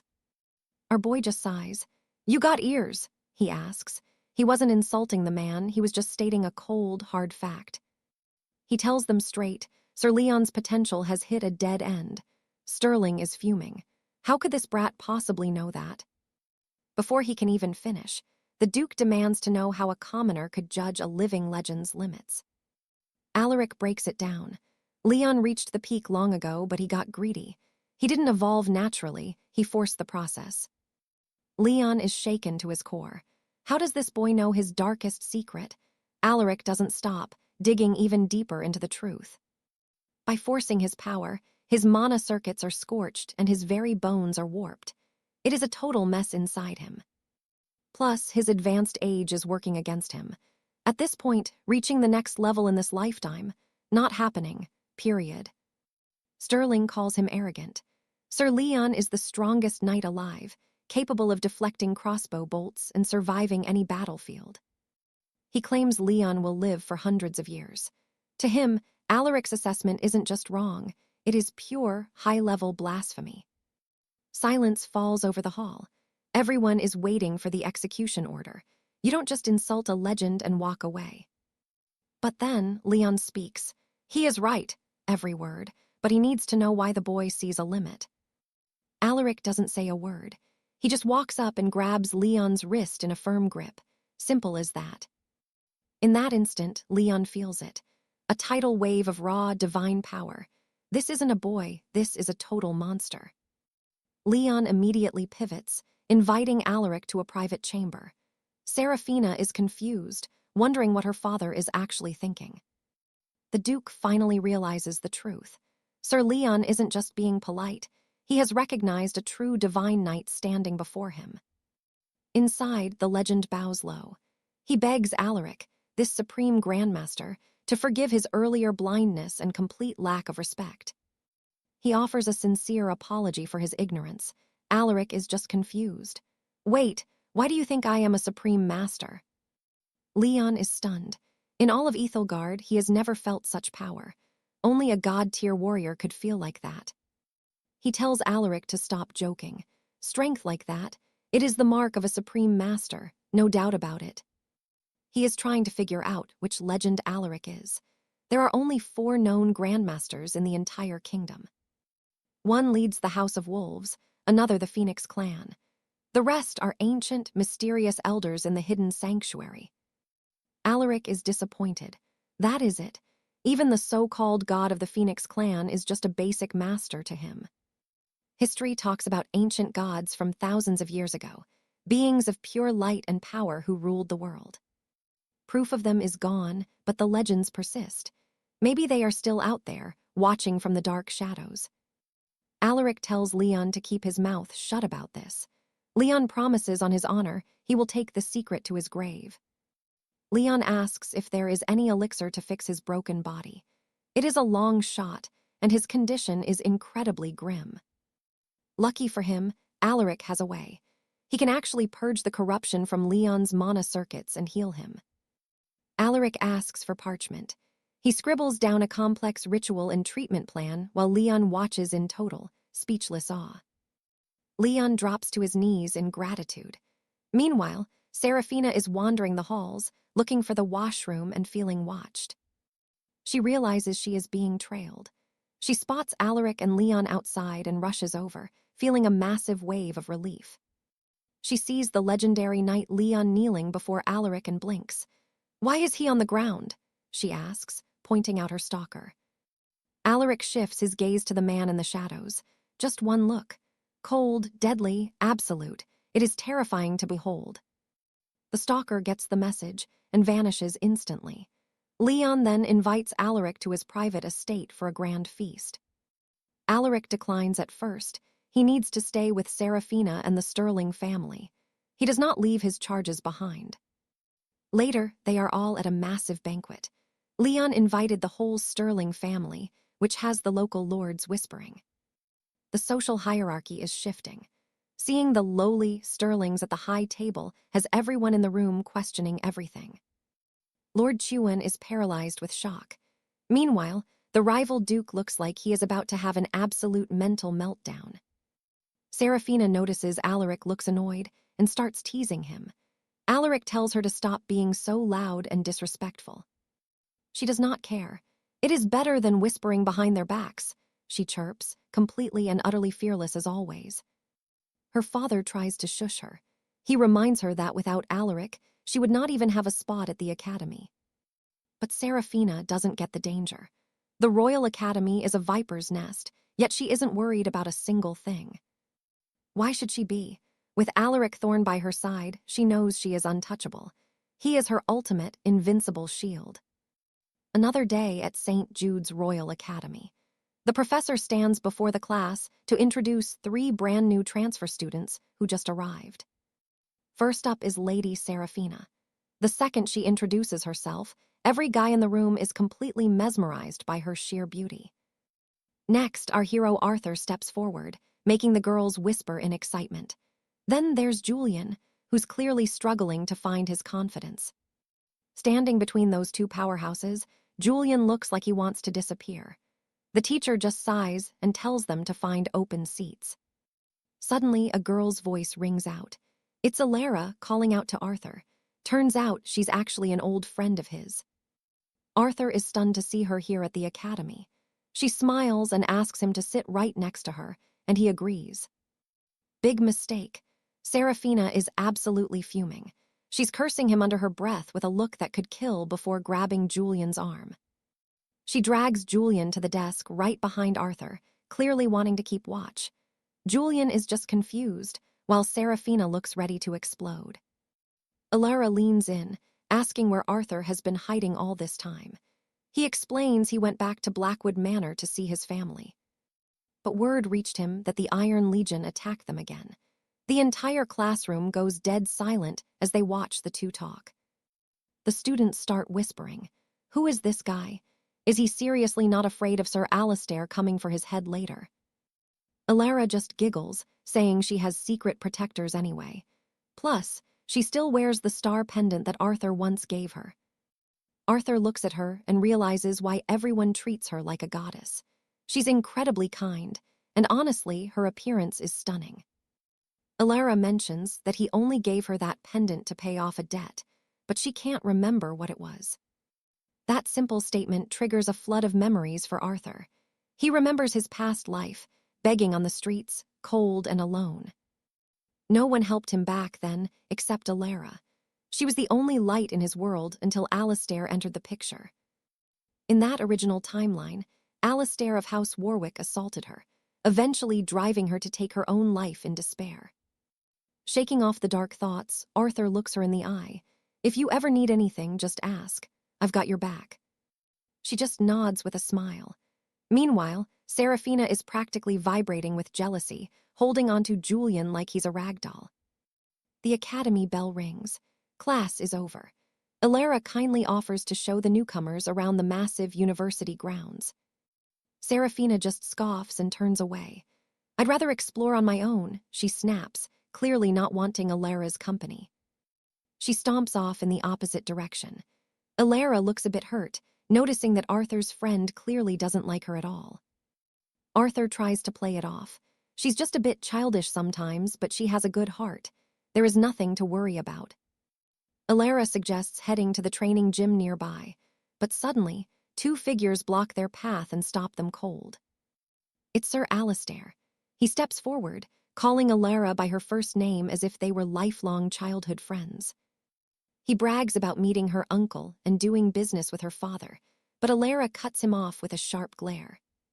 She asks why he's being so intimate. Even her own father doesn't address her like that in public settings. Alistair just smirks and moves even closer. You look so cute when you're shy, he whispers, trying to touch her.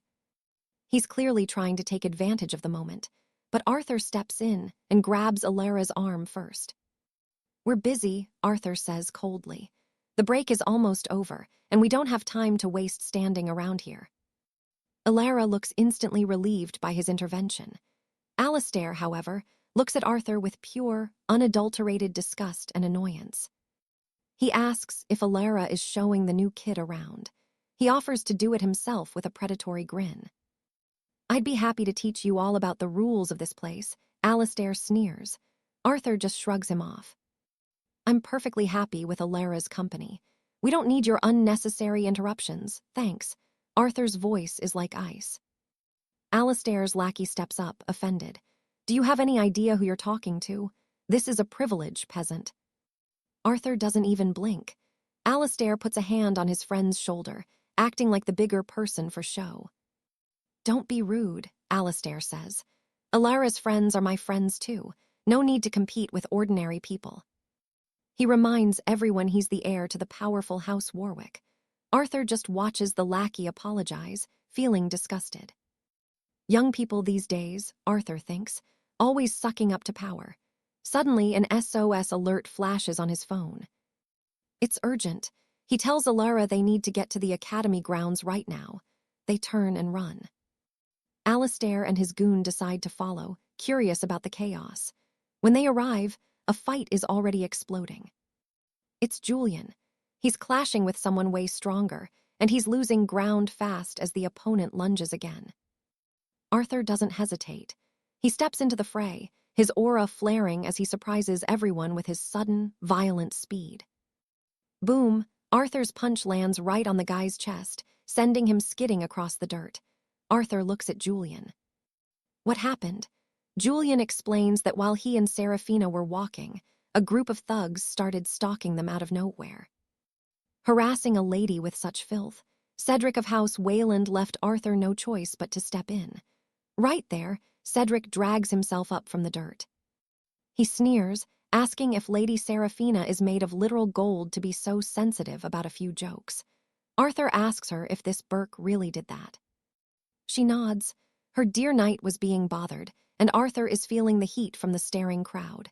It's getting real awkward real fast. Knowing he's cornered, Cedric panics. He starts sweating. What are they going to do to him? The situation is looking dire. He tries to act tough, warning everyone not to touch him or they'll regret it. Then, he sticks a finger right in Arthur's face. Screaming insults in pure desperation. He tells Arthur if he wants a fight, he better finish it before it's too late. Talk about a death wish. Suddenly, Lord Alistair appears. He orders the brat to apologize to Seraphina immediately. Cedric is stunned to see him there, too. Alistair plays the hero, claiming his friends are her friends. But let's be real, his intentions for the girl are definitely different. Cedric mutters an apology, but Seraphina isn't buying it. She's done. She just turns and leaves the whole mess behind. The students start cheering for Alistair. What a noble leader. He turns back to her, apologizing for all the nuisances around the academy. Seraphina says she didn't mind because Arthur was by her side. Ouch.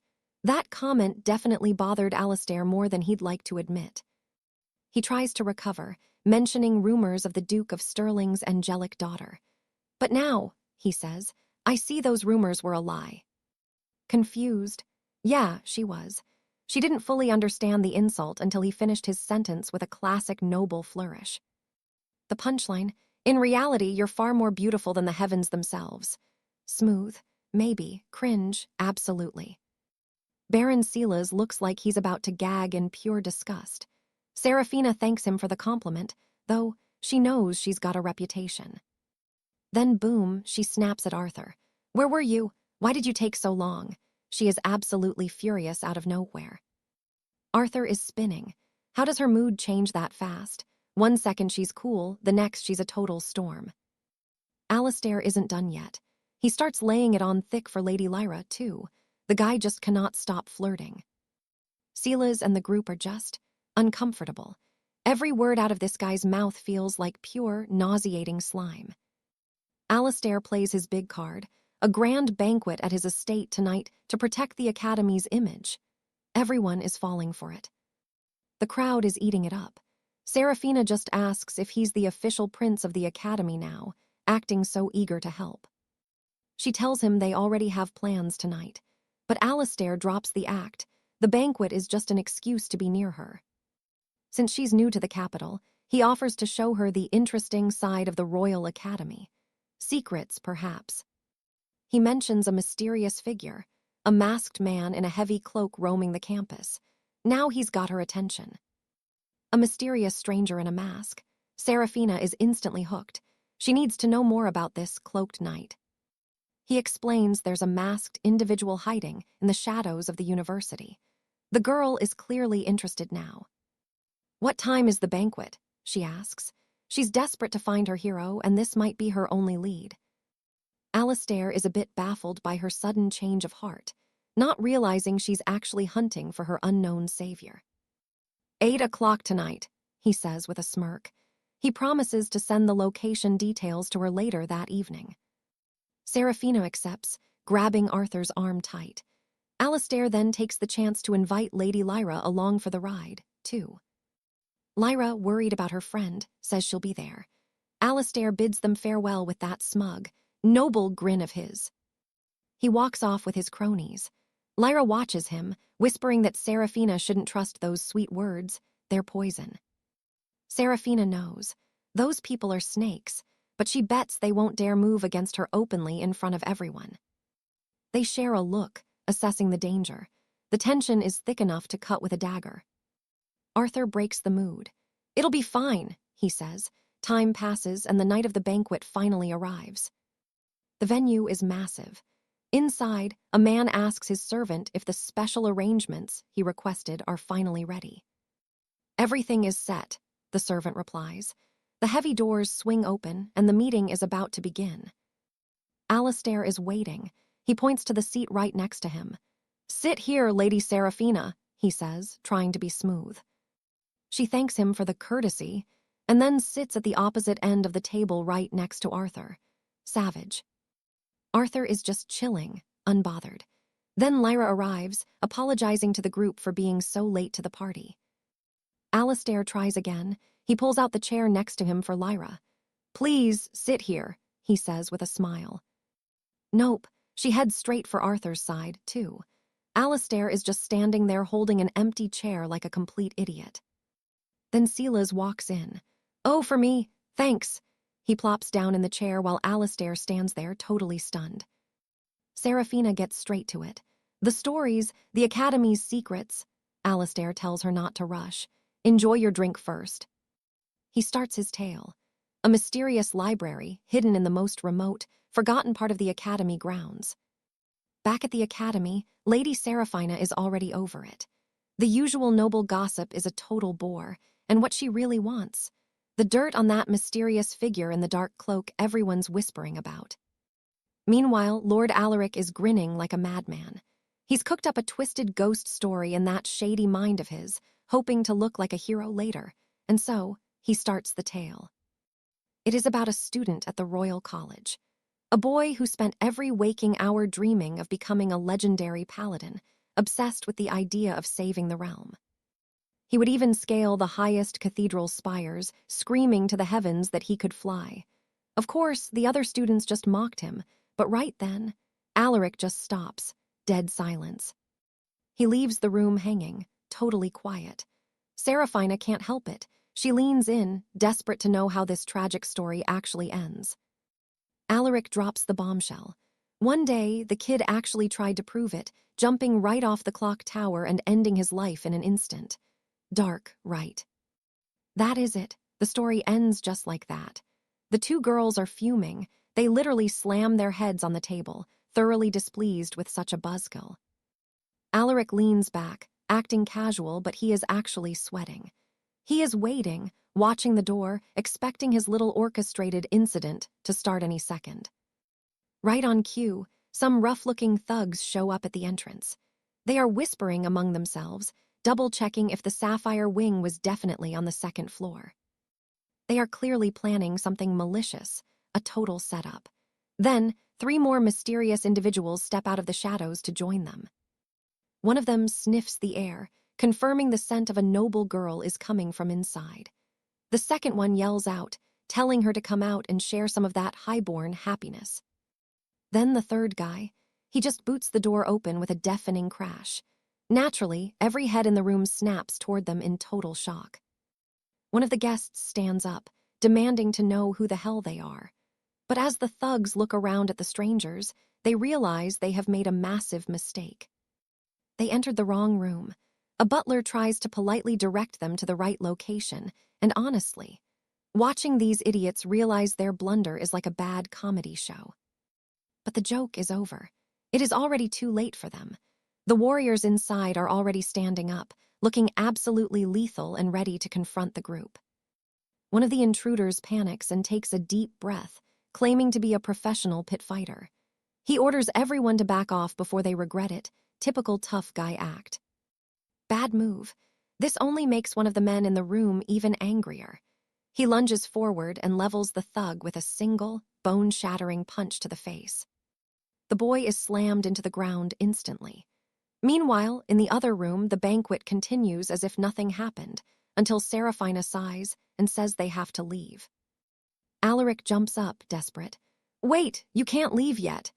He asks if she wouldn't want to stay for the rest of the stories, wondering internally why his thugs haven't arrived. He is freaking out. They were supposed to be there by now. Where are they? Suddenly, a scream shatters the peace as someone yells his name, begging for help. It is one of the men he hired, currently taking a brutal kick to the stomach. They have been completely defeated in the other room by the real fighters. The knights are relentlessly beating them, and they drag the thugs in, asking if Lord Alaric is the one leading these pathetic losers. Alaric looks up and sees Sir Roderick standing right in front of him. He is totally shocked, asking what the aspiring soldier is even doing here. Roderick isn't having it. He asks if the boy has a problem with his presence, and Alaric gulps. He already knows this man is not someone you want to mess with. The hired thug is literally screaming for Alaric to save him, but Alaric just turns his head. He dismisses the plea entirely, pretending he doesn't even know the guy. Roderick isn't stupid, though. He grabs Alaric by the shirt and demands to know exactly what orders were given to these thugs. He commands the thug to reveal the entire plan, the fake attack, the staged rescue, all so Alaric could play the hero in front of the girls later. But since they entered the wrong room and ran into Roderick's group, the plan went up in flames. The two girls are standing there, absolutely stunned by the revelation. Seraphina moves closer to Arthur, our mysterious hero. "Did you hear that? Playing the hero to save the damsel." She's disgusted by the whole pathetic scheme. Arthur just tilts his head, not quite understanding the drama. Meanwhile, Roderick asks Alaric if he has a less embarrassing way to attract women. Alaric is still lying through his teeth, claiming he has no idea what the thug is talking about. He's trying everything to prove he has no connection to these people. Hearing this, Roderick decides it is time to show them what real strength looks like. He is clearly irritated with the whole circus. The soldier remarks that if he decided to do something to the girls right now, a weakling like Alaric wouldn't be able to do a single thing to stop him. This actually frightens Seraphina. Roderick approaches her and reaches out to touch her face, telling her there is no need to scream in fear. Seeing this, Arthur finally decides to act. He grabs Roderick's arm midair, making the soldier turn around in pure shock. "You really think you have the courage to try and stop me?" Roderick asks. Arthur doesn't say a word, just challenges the man back with a cold stare. Roderick threatens the boy, growling that he will tear off Arthur's hand if he doesn't remove it himself this instant. But Arthur's voice is steady. He warns the soldier that if he acts recklessly, he won't be able to return home in one piece. Roderick laughs it off. He didn't expect to meet someone this bold just after returning from the frontier army. He manages to wrench his wrist free from the boy's grip. "So, you know martial arts?" Roderick smirks. He wants to test Arthur's skills, and he charges forward, throwing a massive kick with his right leg. Arthur doesn't even flinch. "Not a bad kick," he says calmly, "but still not enough." Then crack. He breaks the soldier's leg instantly, without any effort at all. Roderick collapses to the ground, screaming in absolute agony while his friends watch in horror. Roderick realizes that hitting Arthur was like kicking a pillar of solid steel. Even at his best, he was defeated in a single move. A terrifying thought crosses his mind as he looks at the boy. This commoner. He might actually possess the legendary superior rank power. Arthur was crushed. Even at his limit, he was beaten, wondering if the boy really held that legendary High Lord's power. Alistair instinctively mentions the Lancaster family name, asking who this soldier really is, which only makes the young knight more furious. Hearing his noble house name uttered by a commoner, Kaelin is determined to fight. Barely able to move, he launches a desperate flurry of strikes. But Alistair, he dodges every single blow with zero effort. He steps in close, slamming his palm against Kaelin's head and pinning him down. Forcing the boy to his knees in agony, Alistair warns him. Young hotheads shouldn't lose their cool, or they might not survive the day. Like a disappointed father, Alistair takes the boy's communication crystal and calls the head of the Lancaster family, Lord Reginald. He hands the device back, telling the Kaelin that his grandfather has a very urgent word for him. Things were about to get real. Lord Reginald sounded absolutely livid.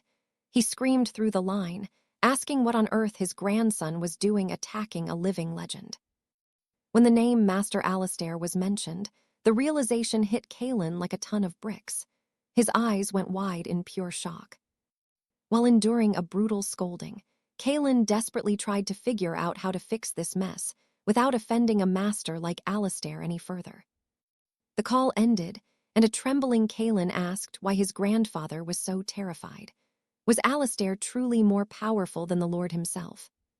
Instead of a beatdown, Alistair offered a hand. He asked if the young knight would rather just join his side instead of fighting. Kaelin was confused. How did Alistair know the Lord? And why was he with someone as pathetic as Baron Silas?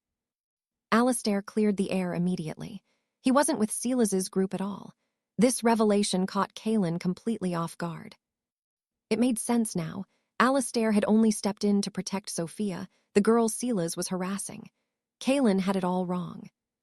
Sophia confirmed they had nothing to do with that coward Silas, and Alina added that the whole situation was just one big misunderstanding. Seeing the tides turn, Baron Silas tried to sneak away. Meanwhile, Alistair and his crew decided it was time to leave for good. The girls followed right behind. Silas started begging, realizing he was about to be left all alone with a very angry Kaelin. Kaelin muttered that before joining the royal guard, he used to hold back. But now, he really didn't care about being polite anymore. Silas started panicking as the soldiers surrounded him, blocking every exit. Kaelin approached him, ready to settle the score for real this time. He told the coward he was going to clear up their misunderstanding right now.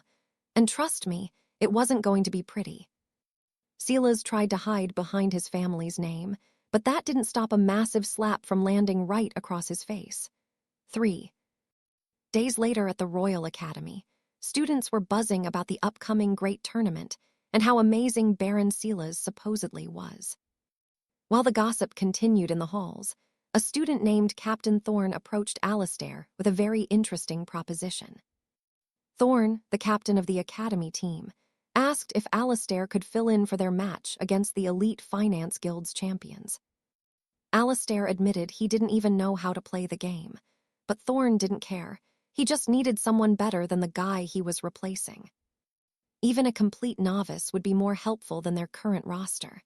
The girls nearby overheard and got way too excited. They started crowding around, asking if Alistair was really going to compete. He tried to stay out of it, telling everyone he wasn't playing. But Captain Thorn wouldn't take no for an answer. He told Alistair to meet them at 5 in the afternoon at the Grand Arena. The girls practically begged him to show up, saying they were dying to see him in action. Still, our boy kept turning them down. That was until Sophia called him. She promised that if he played, both she and Alina would be there to cheer him on. That was the deal breaker. With a sigh, Alistair finally decided he would give this little tournament a shot for his friends. Outside the room,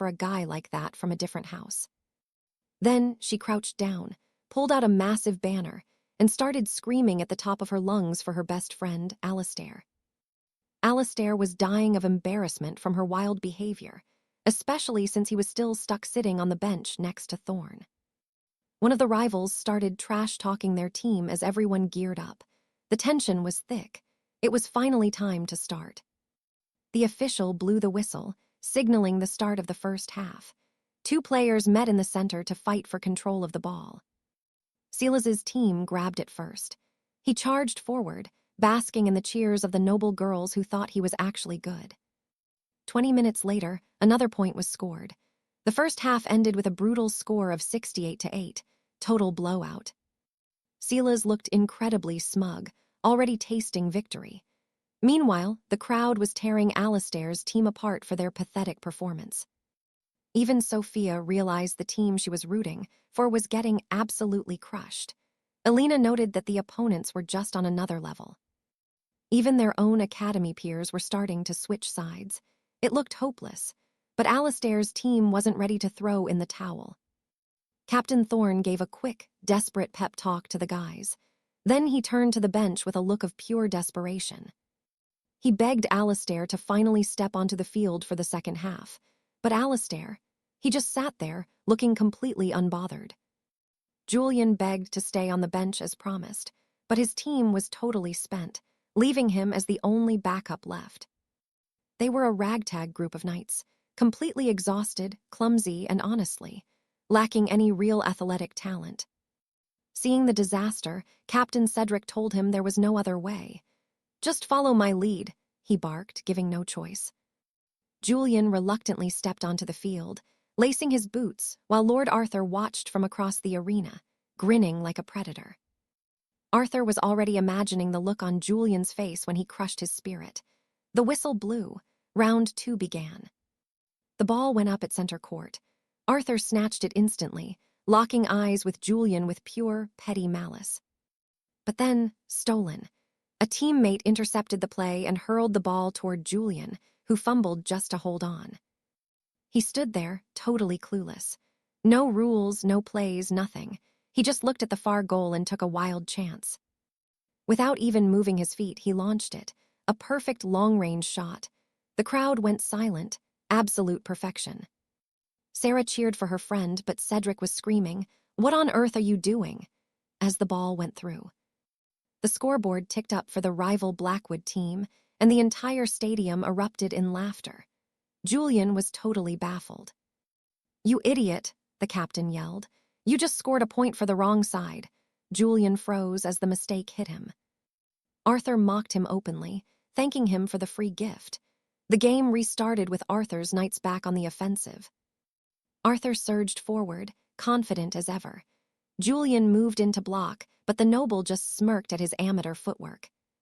"Watch a real professional," Arthur hissed, sliding past Julian with a move so fast it left the spectators gasping in awe.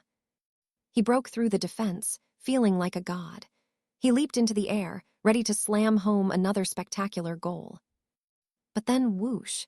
Julian soared through the air, snatching the ball right out of Arthur's hands before he could even shoot. Arthur hit the ground, stunned by that insane agility. This time, Julian didn't miss.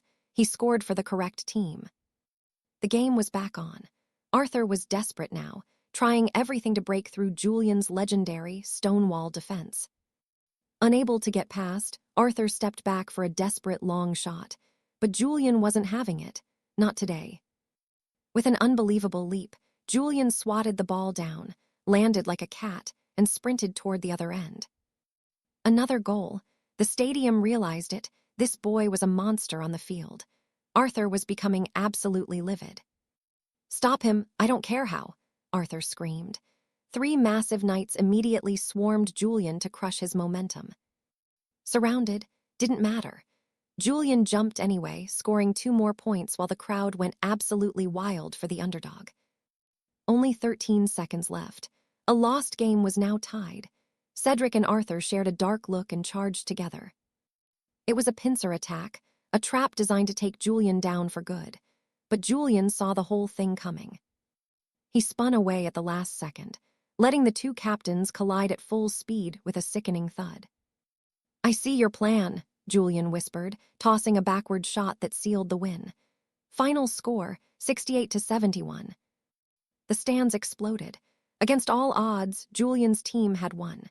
His teammates piled on him, praising his legendary skill.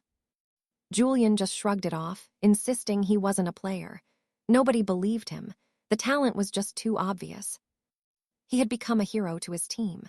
Sarah and Lily called his name, running down to join the victory. Sarah hugged him tight from behind, cheering his win over Arthur. But Julian, he was cold as ice to her. He didn't even look her way. Sarah and Lily exchanged worried glances. This behavior was completely out of character. Meanwhile, Arthur was fuming. "I'm the hero, I should be the one with the girls," he hissed, his ego shattered. He watched the girls swarm the winner, swearing that he would get his revenge on Julian somehow in the future. Suddenly, Julian's device buzzed. A message from his sister, Lady Beatrice. "Meet me at the Royal Market tomorrow." The next day, he found her waiting. He asked why she invited him. She'd never done anything like this before. He wondered if she actually missed her brother since he'd been away from the manor for several days. "Don't be ridiculous," she snapped. "I'm here to buy you clothes so you don't look like a peasant forever." Plus, she had zero intention of carrying all those heavy bags herself.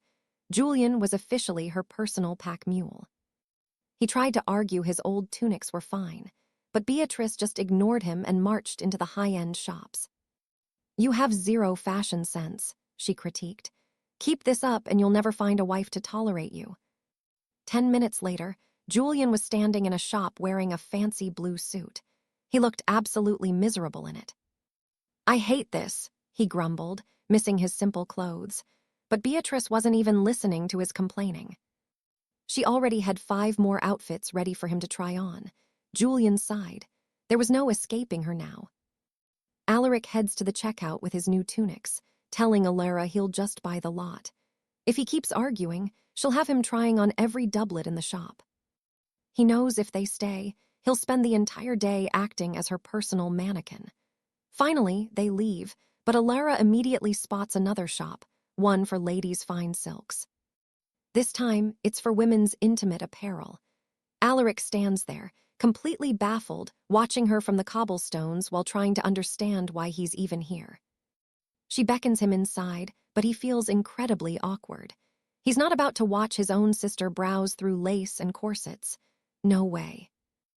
Alara just laughs, mentioning there are plush seats inside where he can rest his feet, instead of standing outside like a lost guard in the rain. Alaric insists it's not a problem and decides to wait outside anyway.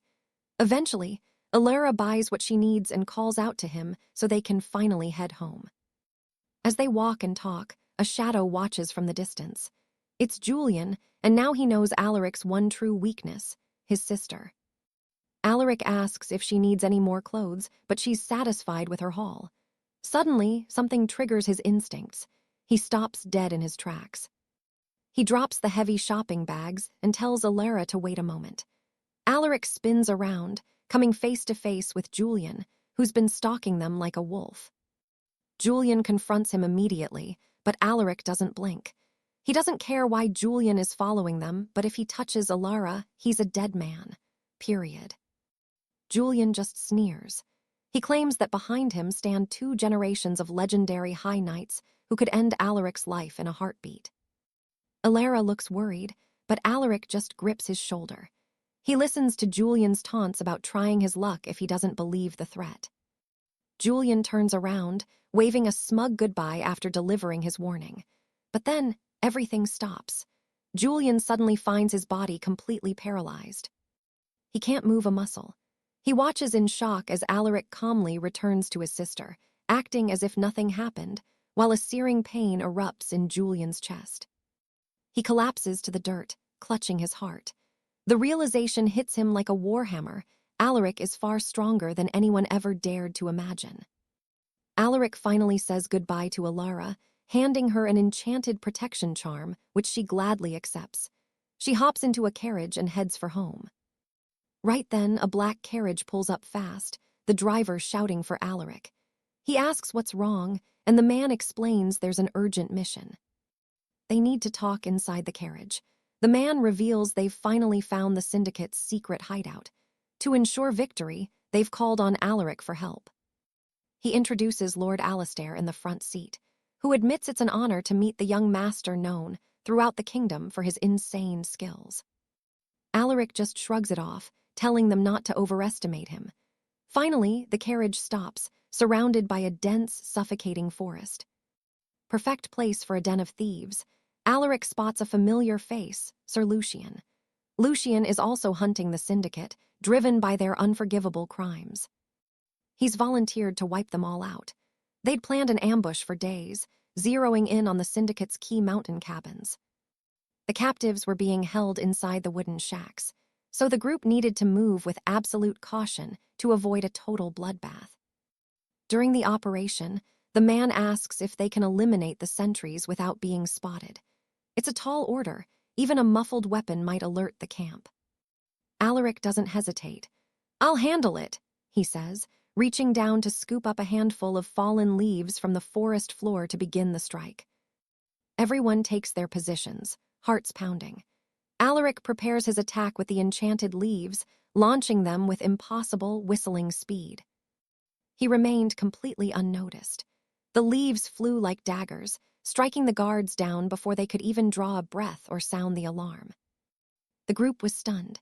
Seeing the guards fall with a single strike made them realize Alaric was truly a grandmaster of the martial arts.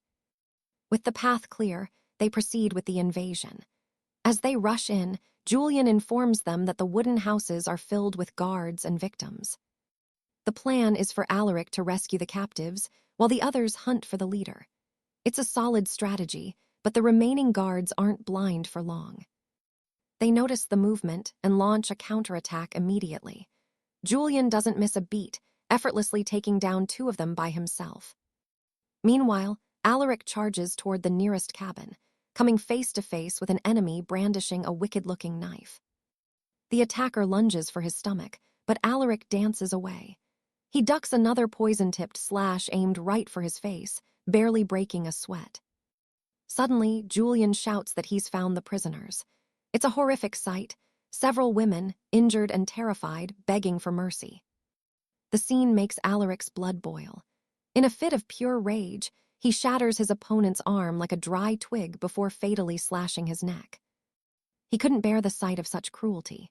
With the rescue successful, the survivors are safely ushered away toward the city walls.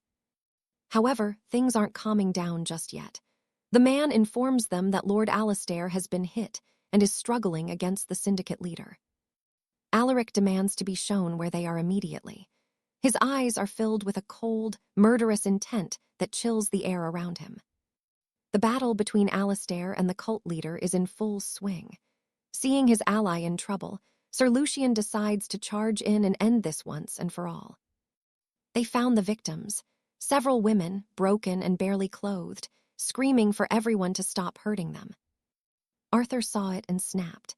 In a blind rage, he shattered his enemy's arm before delivering a fatal slash to the throat. He couldn't look.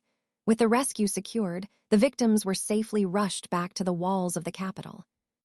Just when things settled, word came in, Sir Cedric had been struck. He was barely holding on in his fight against Malphaz. Arthur demanded the location right now.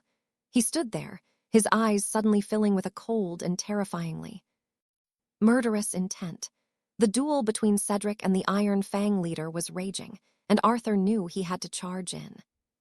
Cedric rushes to help his brother-in-arms, seeing that Julian is being absolutely crushed by the man. But the leader is too sharp. He notices him instantly. Right then, the commander unleashes his full strength. A terrifying pressure explodes from him, a raw aura that blasts both opponents away with one single, devastating surge. The realization hits them hard. This man possesses a level of power that only the legendary sovereign commanders of the realm can wield. Galahad drags himself up, declaring that even if it kills him, he has to stop this monster. But Alaric tells him to step back and find his breath. He decides to take over the hunt himself. One of the knights warns that the air is thick with toxic mist, but Alaric doesn't even flinch. Poison? It doesn't bother him one bit. He confidently claims he can end this nightmare with just one strike before charging at the council official with godlike speed. He catches the man completely off guard. As he closes in, Alaric whispers how truly pathetic and cruel it is to lay hands on innocent women. Before the official can even gasp, Alaric channels pure energy into his palm and delivers a bone-shattering blow straight into the man's gut. The official collapses to the dirt, defeated. He wheezes, asking if Alaric is some hidden grandmaster to be able to move that fast. Alaric isn't in the mood for small talk. He demands the location of the enemy's main fortress, but the official is stubborn. He refuses to break. Instead, he warns that Alaric would be insane to try and invade. He claims their true leader is a massive benefactor with a dark secret. Apparently, if this leader succeeds, he'll become a powerhouse far stronger than Alaric could ever imagine. Knowing he won't get any more details, Alaric makes a choice. He decides to end the man right then and there. The official stares up in pure horror, unable to believe the cold, murderous intent radiating from Alaric. Then it's over. Alaric's palm pierces right through the man's chest, leaving him lifeless on the ground. Sir Julian comments that the situation is even worse than they thought. The real mastermind has escaped, and the guy is supposed to be an elite master of the blade. Still not satisfied, Alaric offers to help hunt the coward down before he disappears into the shadows for good. Julian thanks him, agreeing that sticking together is their best bet. Together, they begin the long journey back to the capital. Meanwhile, at the Royal Infirmary, someone is losing their mind. Lord Stirling is slamming tables, still absolutely furious about his last run-in with Alaric. To make it worse, his lackey mentions that Alaric is actually gaining fans. He's become the most talked-about person at St. Jude's Academy. Stirling can't believe it. He thinks Alaric is just using his family's name to buy fame. He's reaching his breaking point. He orders his men to dig up every bit of dirt on Alaric's family. He wants to destroy everything they have, but his friend Finnegan has a better idea. Finnegan points out that Alaric is too strong for a direct fight. It wouldn't be easy. Instead, they should play dirty. He suggests using Alaric's new fame against him by starting a massive scandal. That'll hurt him way more than a sword. Stirling is loving this. They start whispering in the dark, plotting a fake story to ruin Alaric's life. They're determined to crush him next time they meet.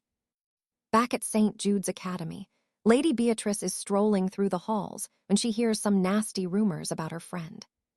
She stops the two girls gossiping immediately.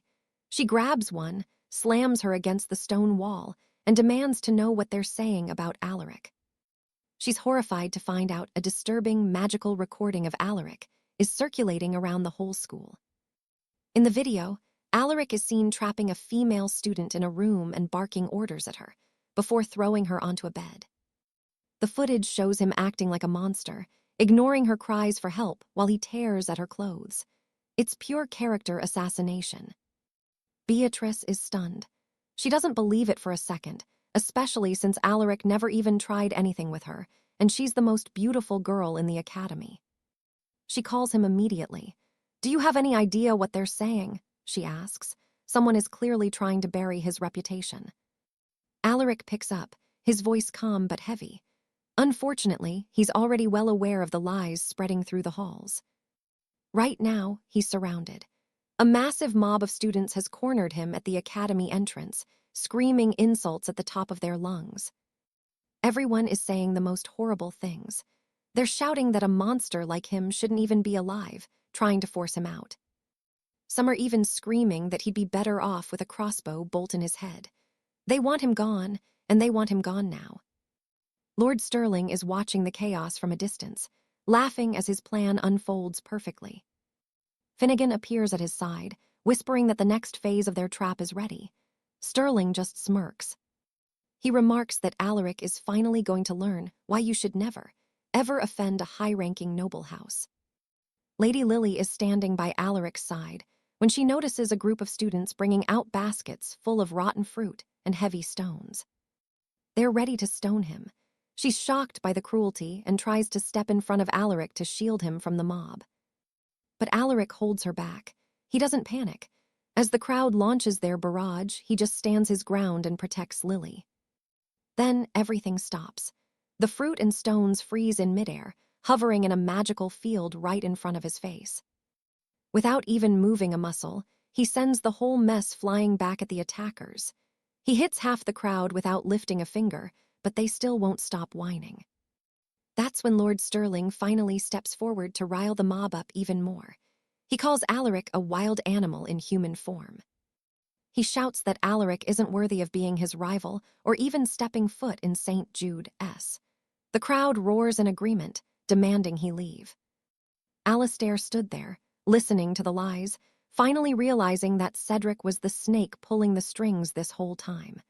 But the realization tasted like ash. It was already far too late to stop the momentum of the speech. If Alistair dared to strike back now, his family would be the next targets on the hit list. But then, he felt it.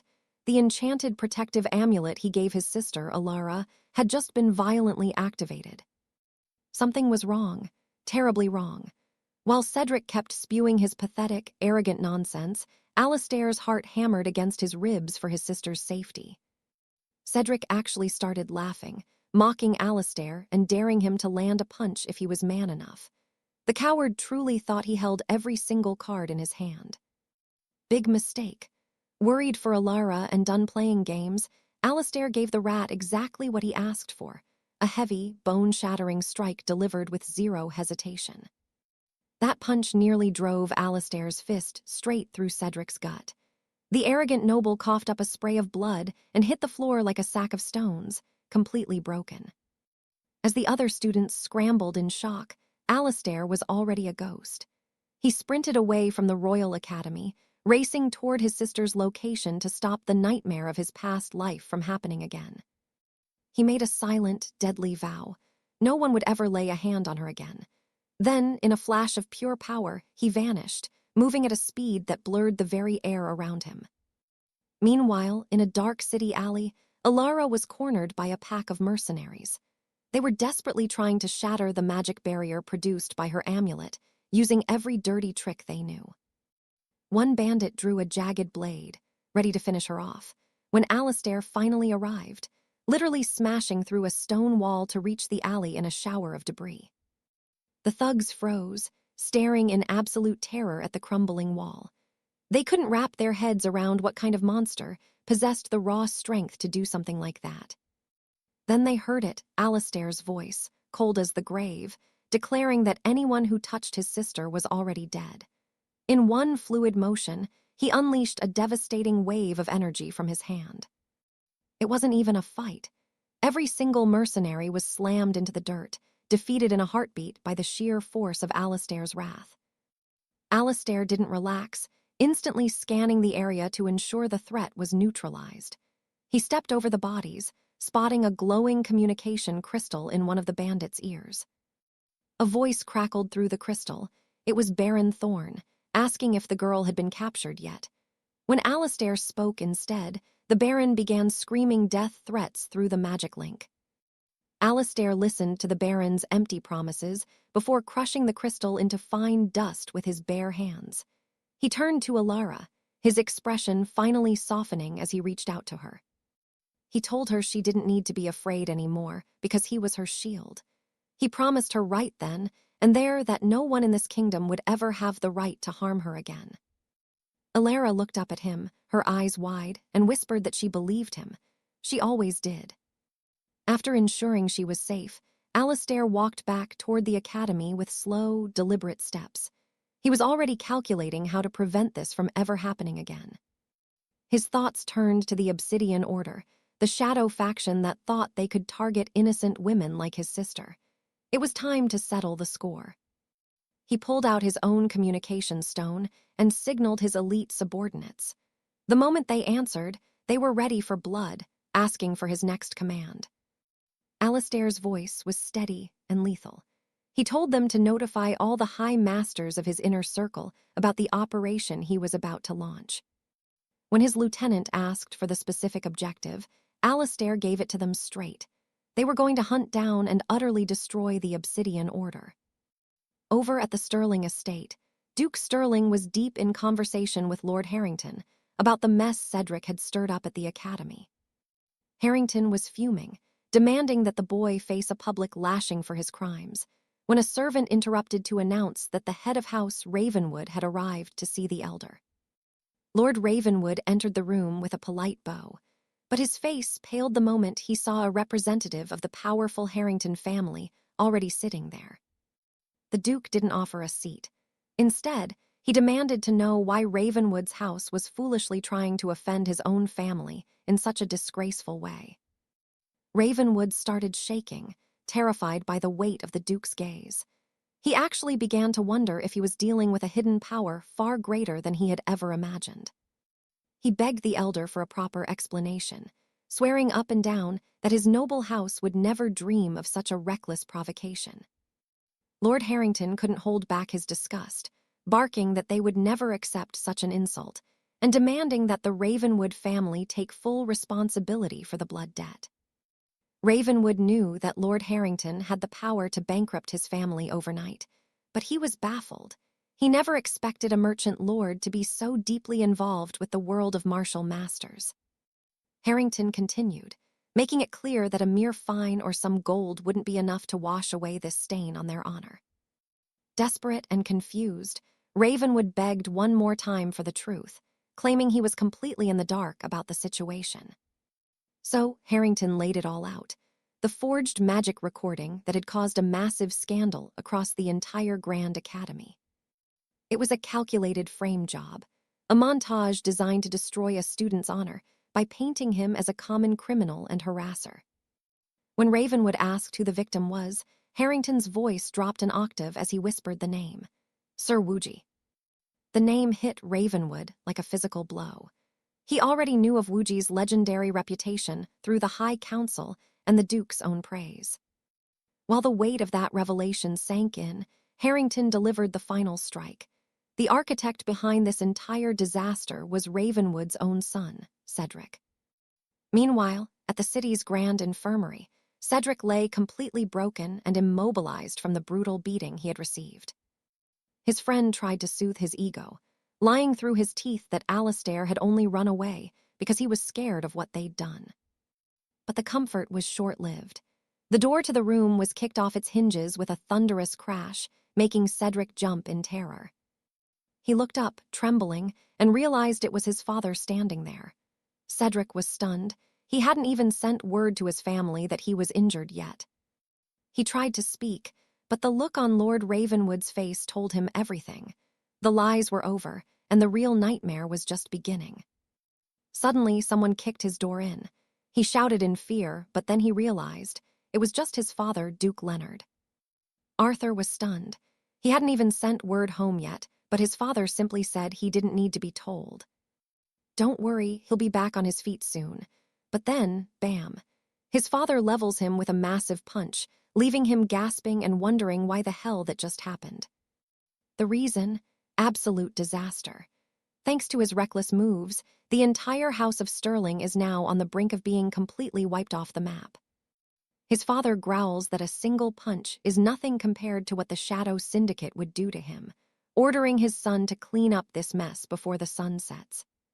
Some time passes, and we're back at the Sterling estate in Riverfall Village. Lady Alara comes gliding down the stairs, heading straight for her friend with some major news. Apparently, the heat is off. Lord Cedric stepped up and took full responsibility for the entire catastrophe, clearing Alaric's name in the process. Alaric thanks her, but she just brushes it off with a smile. As long as he's with her, he doesn't have to sweat these small-time problems because she can handle them in her sleep. But then she gets serious. Is he really planning to hunt down the Shadow Syndicate? Alaric's answer, a cold, hard yes. These guys are pure scum, and he's not planning on letting a single soul crawl away from what's coming next. Fast forward, and Alaric is standing with his elite squad. They're geared up, locked in, and ready to bring the house down. Time to move. Like the boy said, nobody gets out of this alive. The raid kicks off with brutal efficiency. Alaric's team slips into the shadows like ghosts, moving through the base with the precision of master assassins. They're dropping enemies before anyone can even scream. And get this is the 5th Syndicate stronghold they've leveled in a single day. Before they started, they had no clue this criminal empire was so massive, but now, they're carving through it like butter. They light the place up, leaving nothing but cinders behind as Alaric asks for the coordinates of their next target. His man points to an underground casino. As they move out, the flames behind them are literally licking the sky. Down in the casino, the Syndicate is in full-blown panic mode. The news of the attacks finally hits, and the man in charge is losing his mind. 5 bases gone, just like that. He drops his glass, watching it shatter as he realizes his entire organization is collapsing around him. He was so close, too, just 1 step away from reaching the Grandmaster rank, a level where no one could ever touch him again. He turns to a shadow in the room, desperate to know who's behind this slaughter, but the mysterious figure claims to have 0 clues. That figure, it's Julian of House Thorn, and trust me, he knows exactly who's doing this. He's got his money on the legendary 𝒍𝒂𝒂𝒕𝒊𝒈𝒚. Finally, Alaric's group arrives at the casino, draped in heavy black cloaks that hide their faces from the world. Julian watches from the balcony, confirming his suspicions. It really is 𝒍𝒂𝒂𝒕𝒊𝒈𝒚, and the man has dismantled 5 bases in a single night. Insane.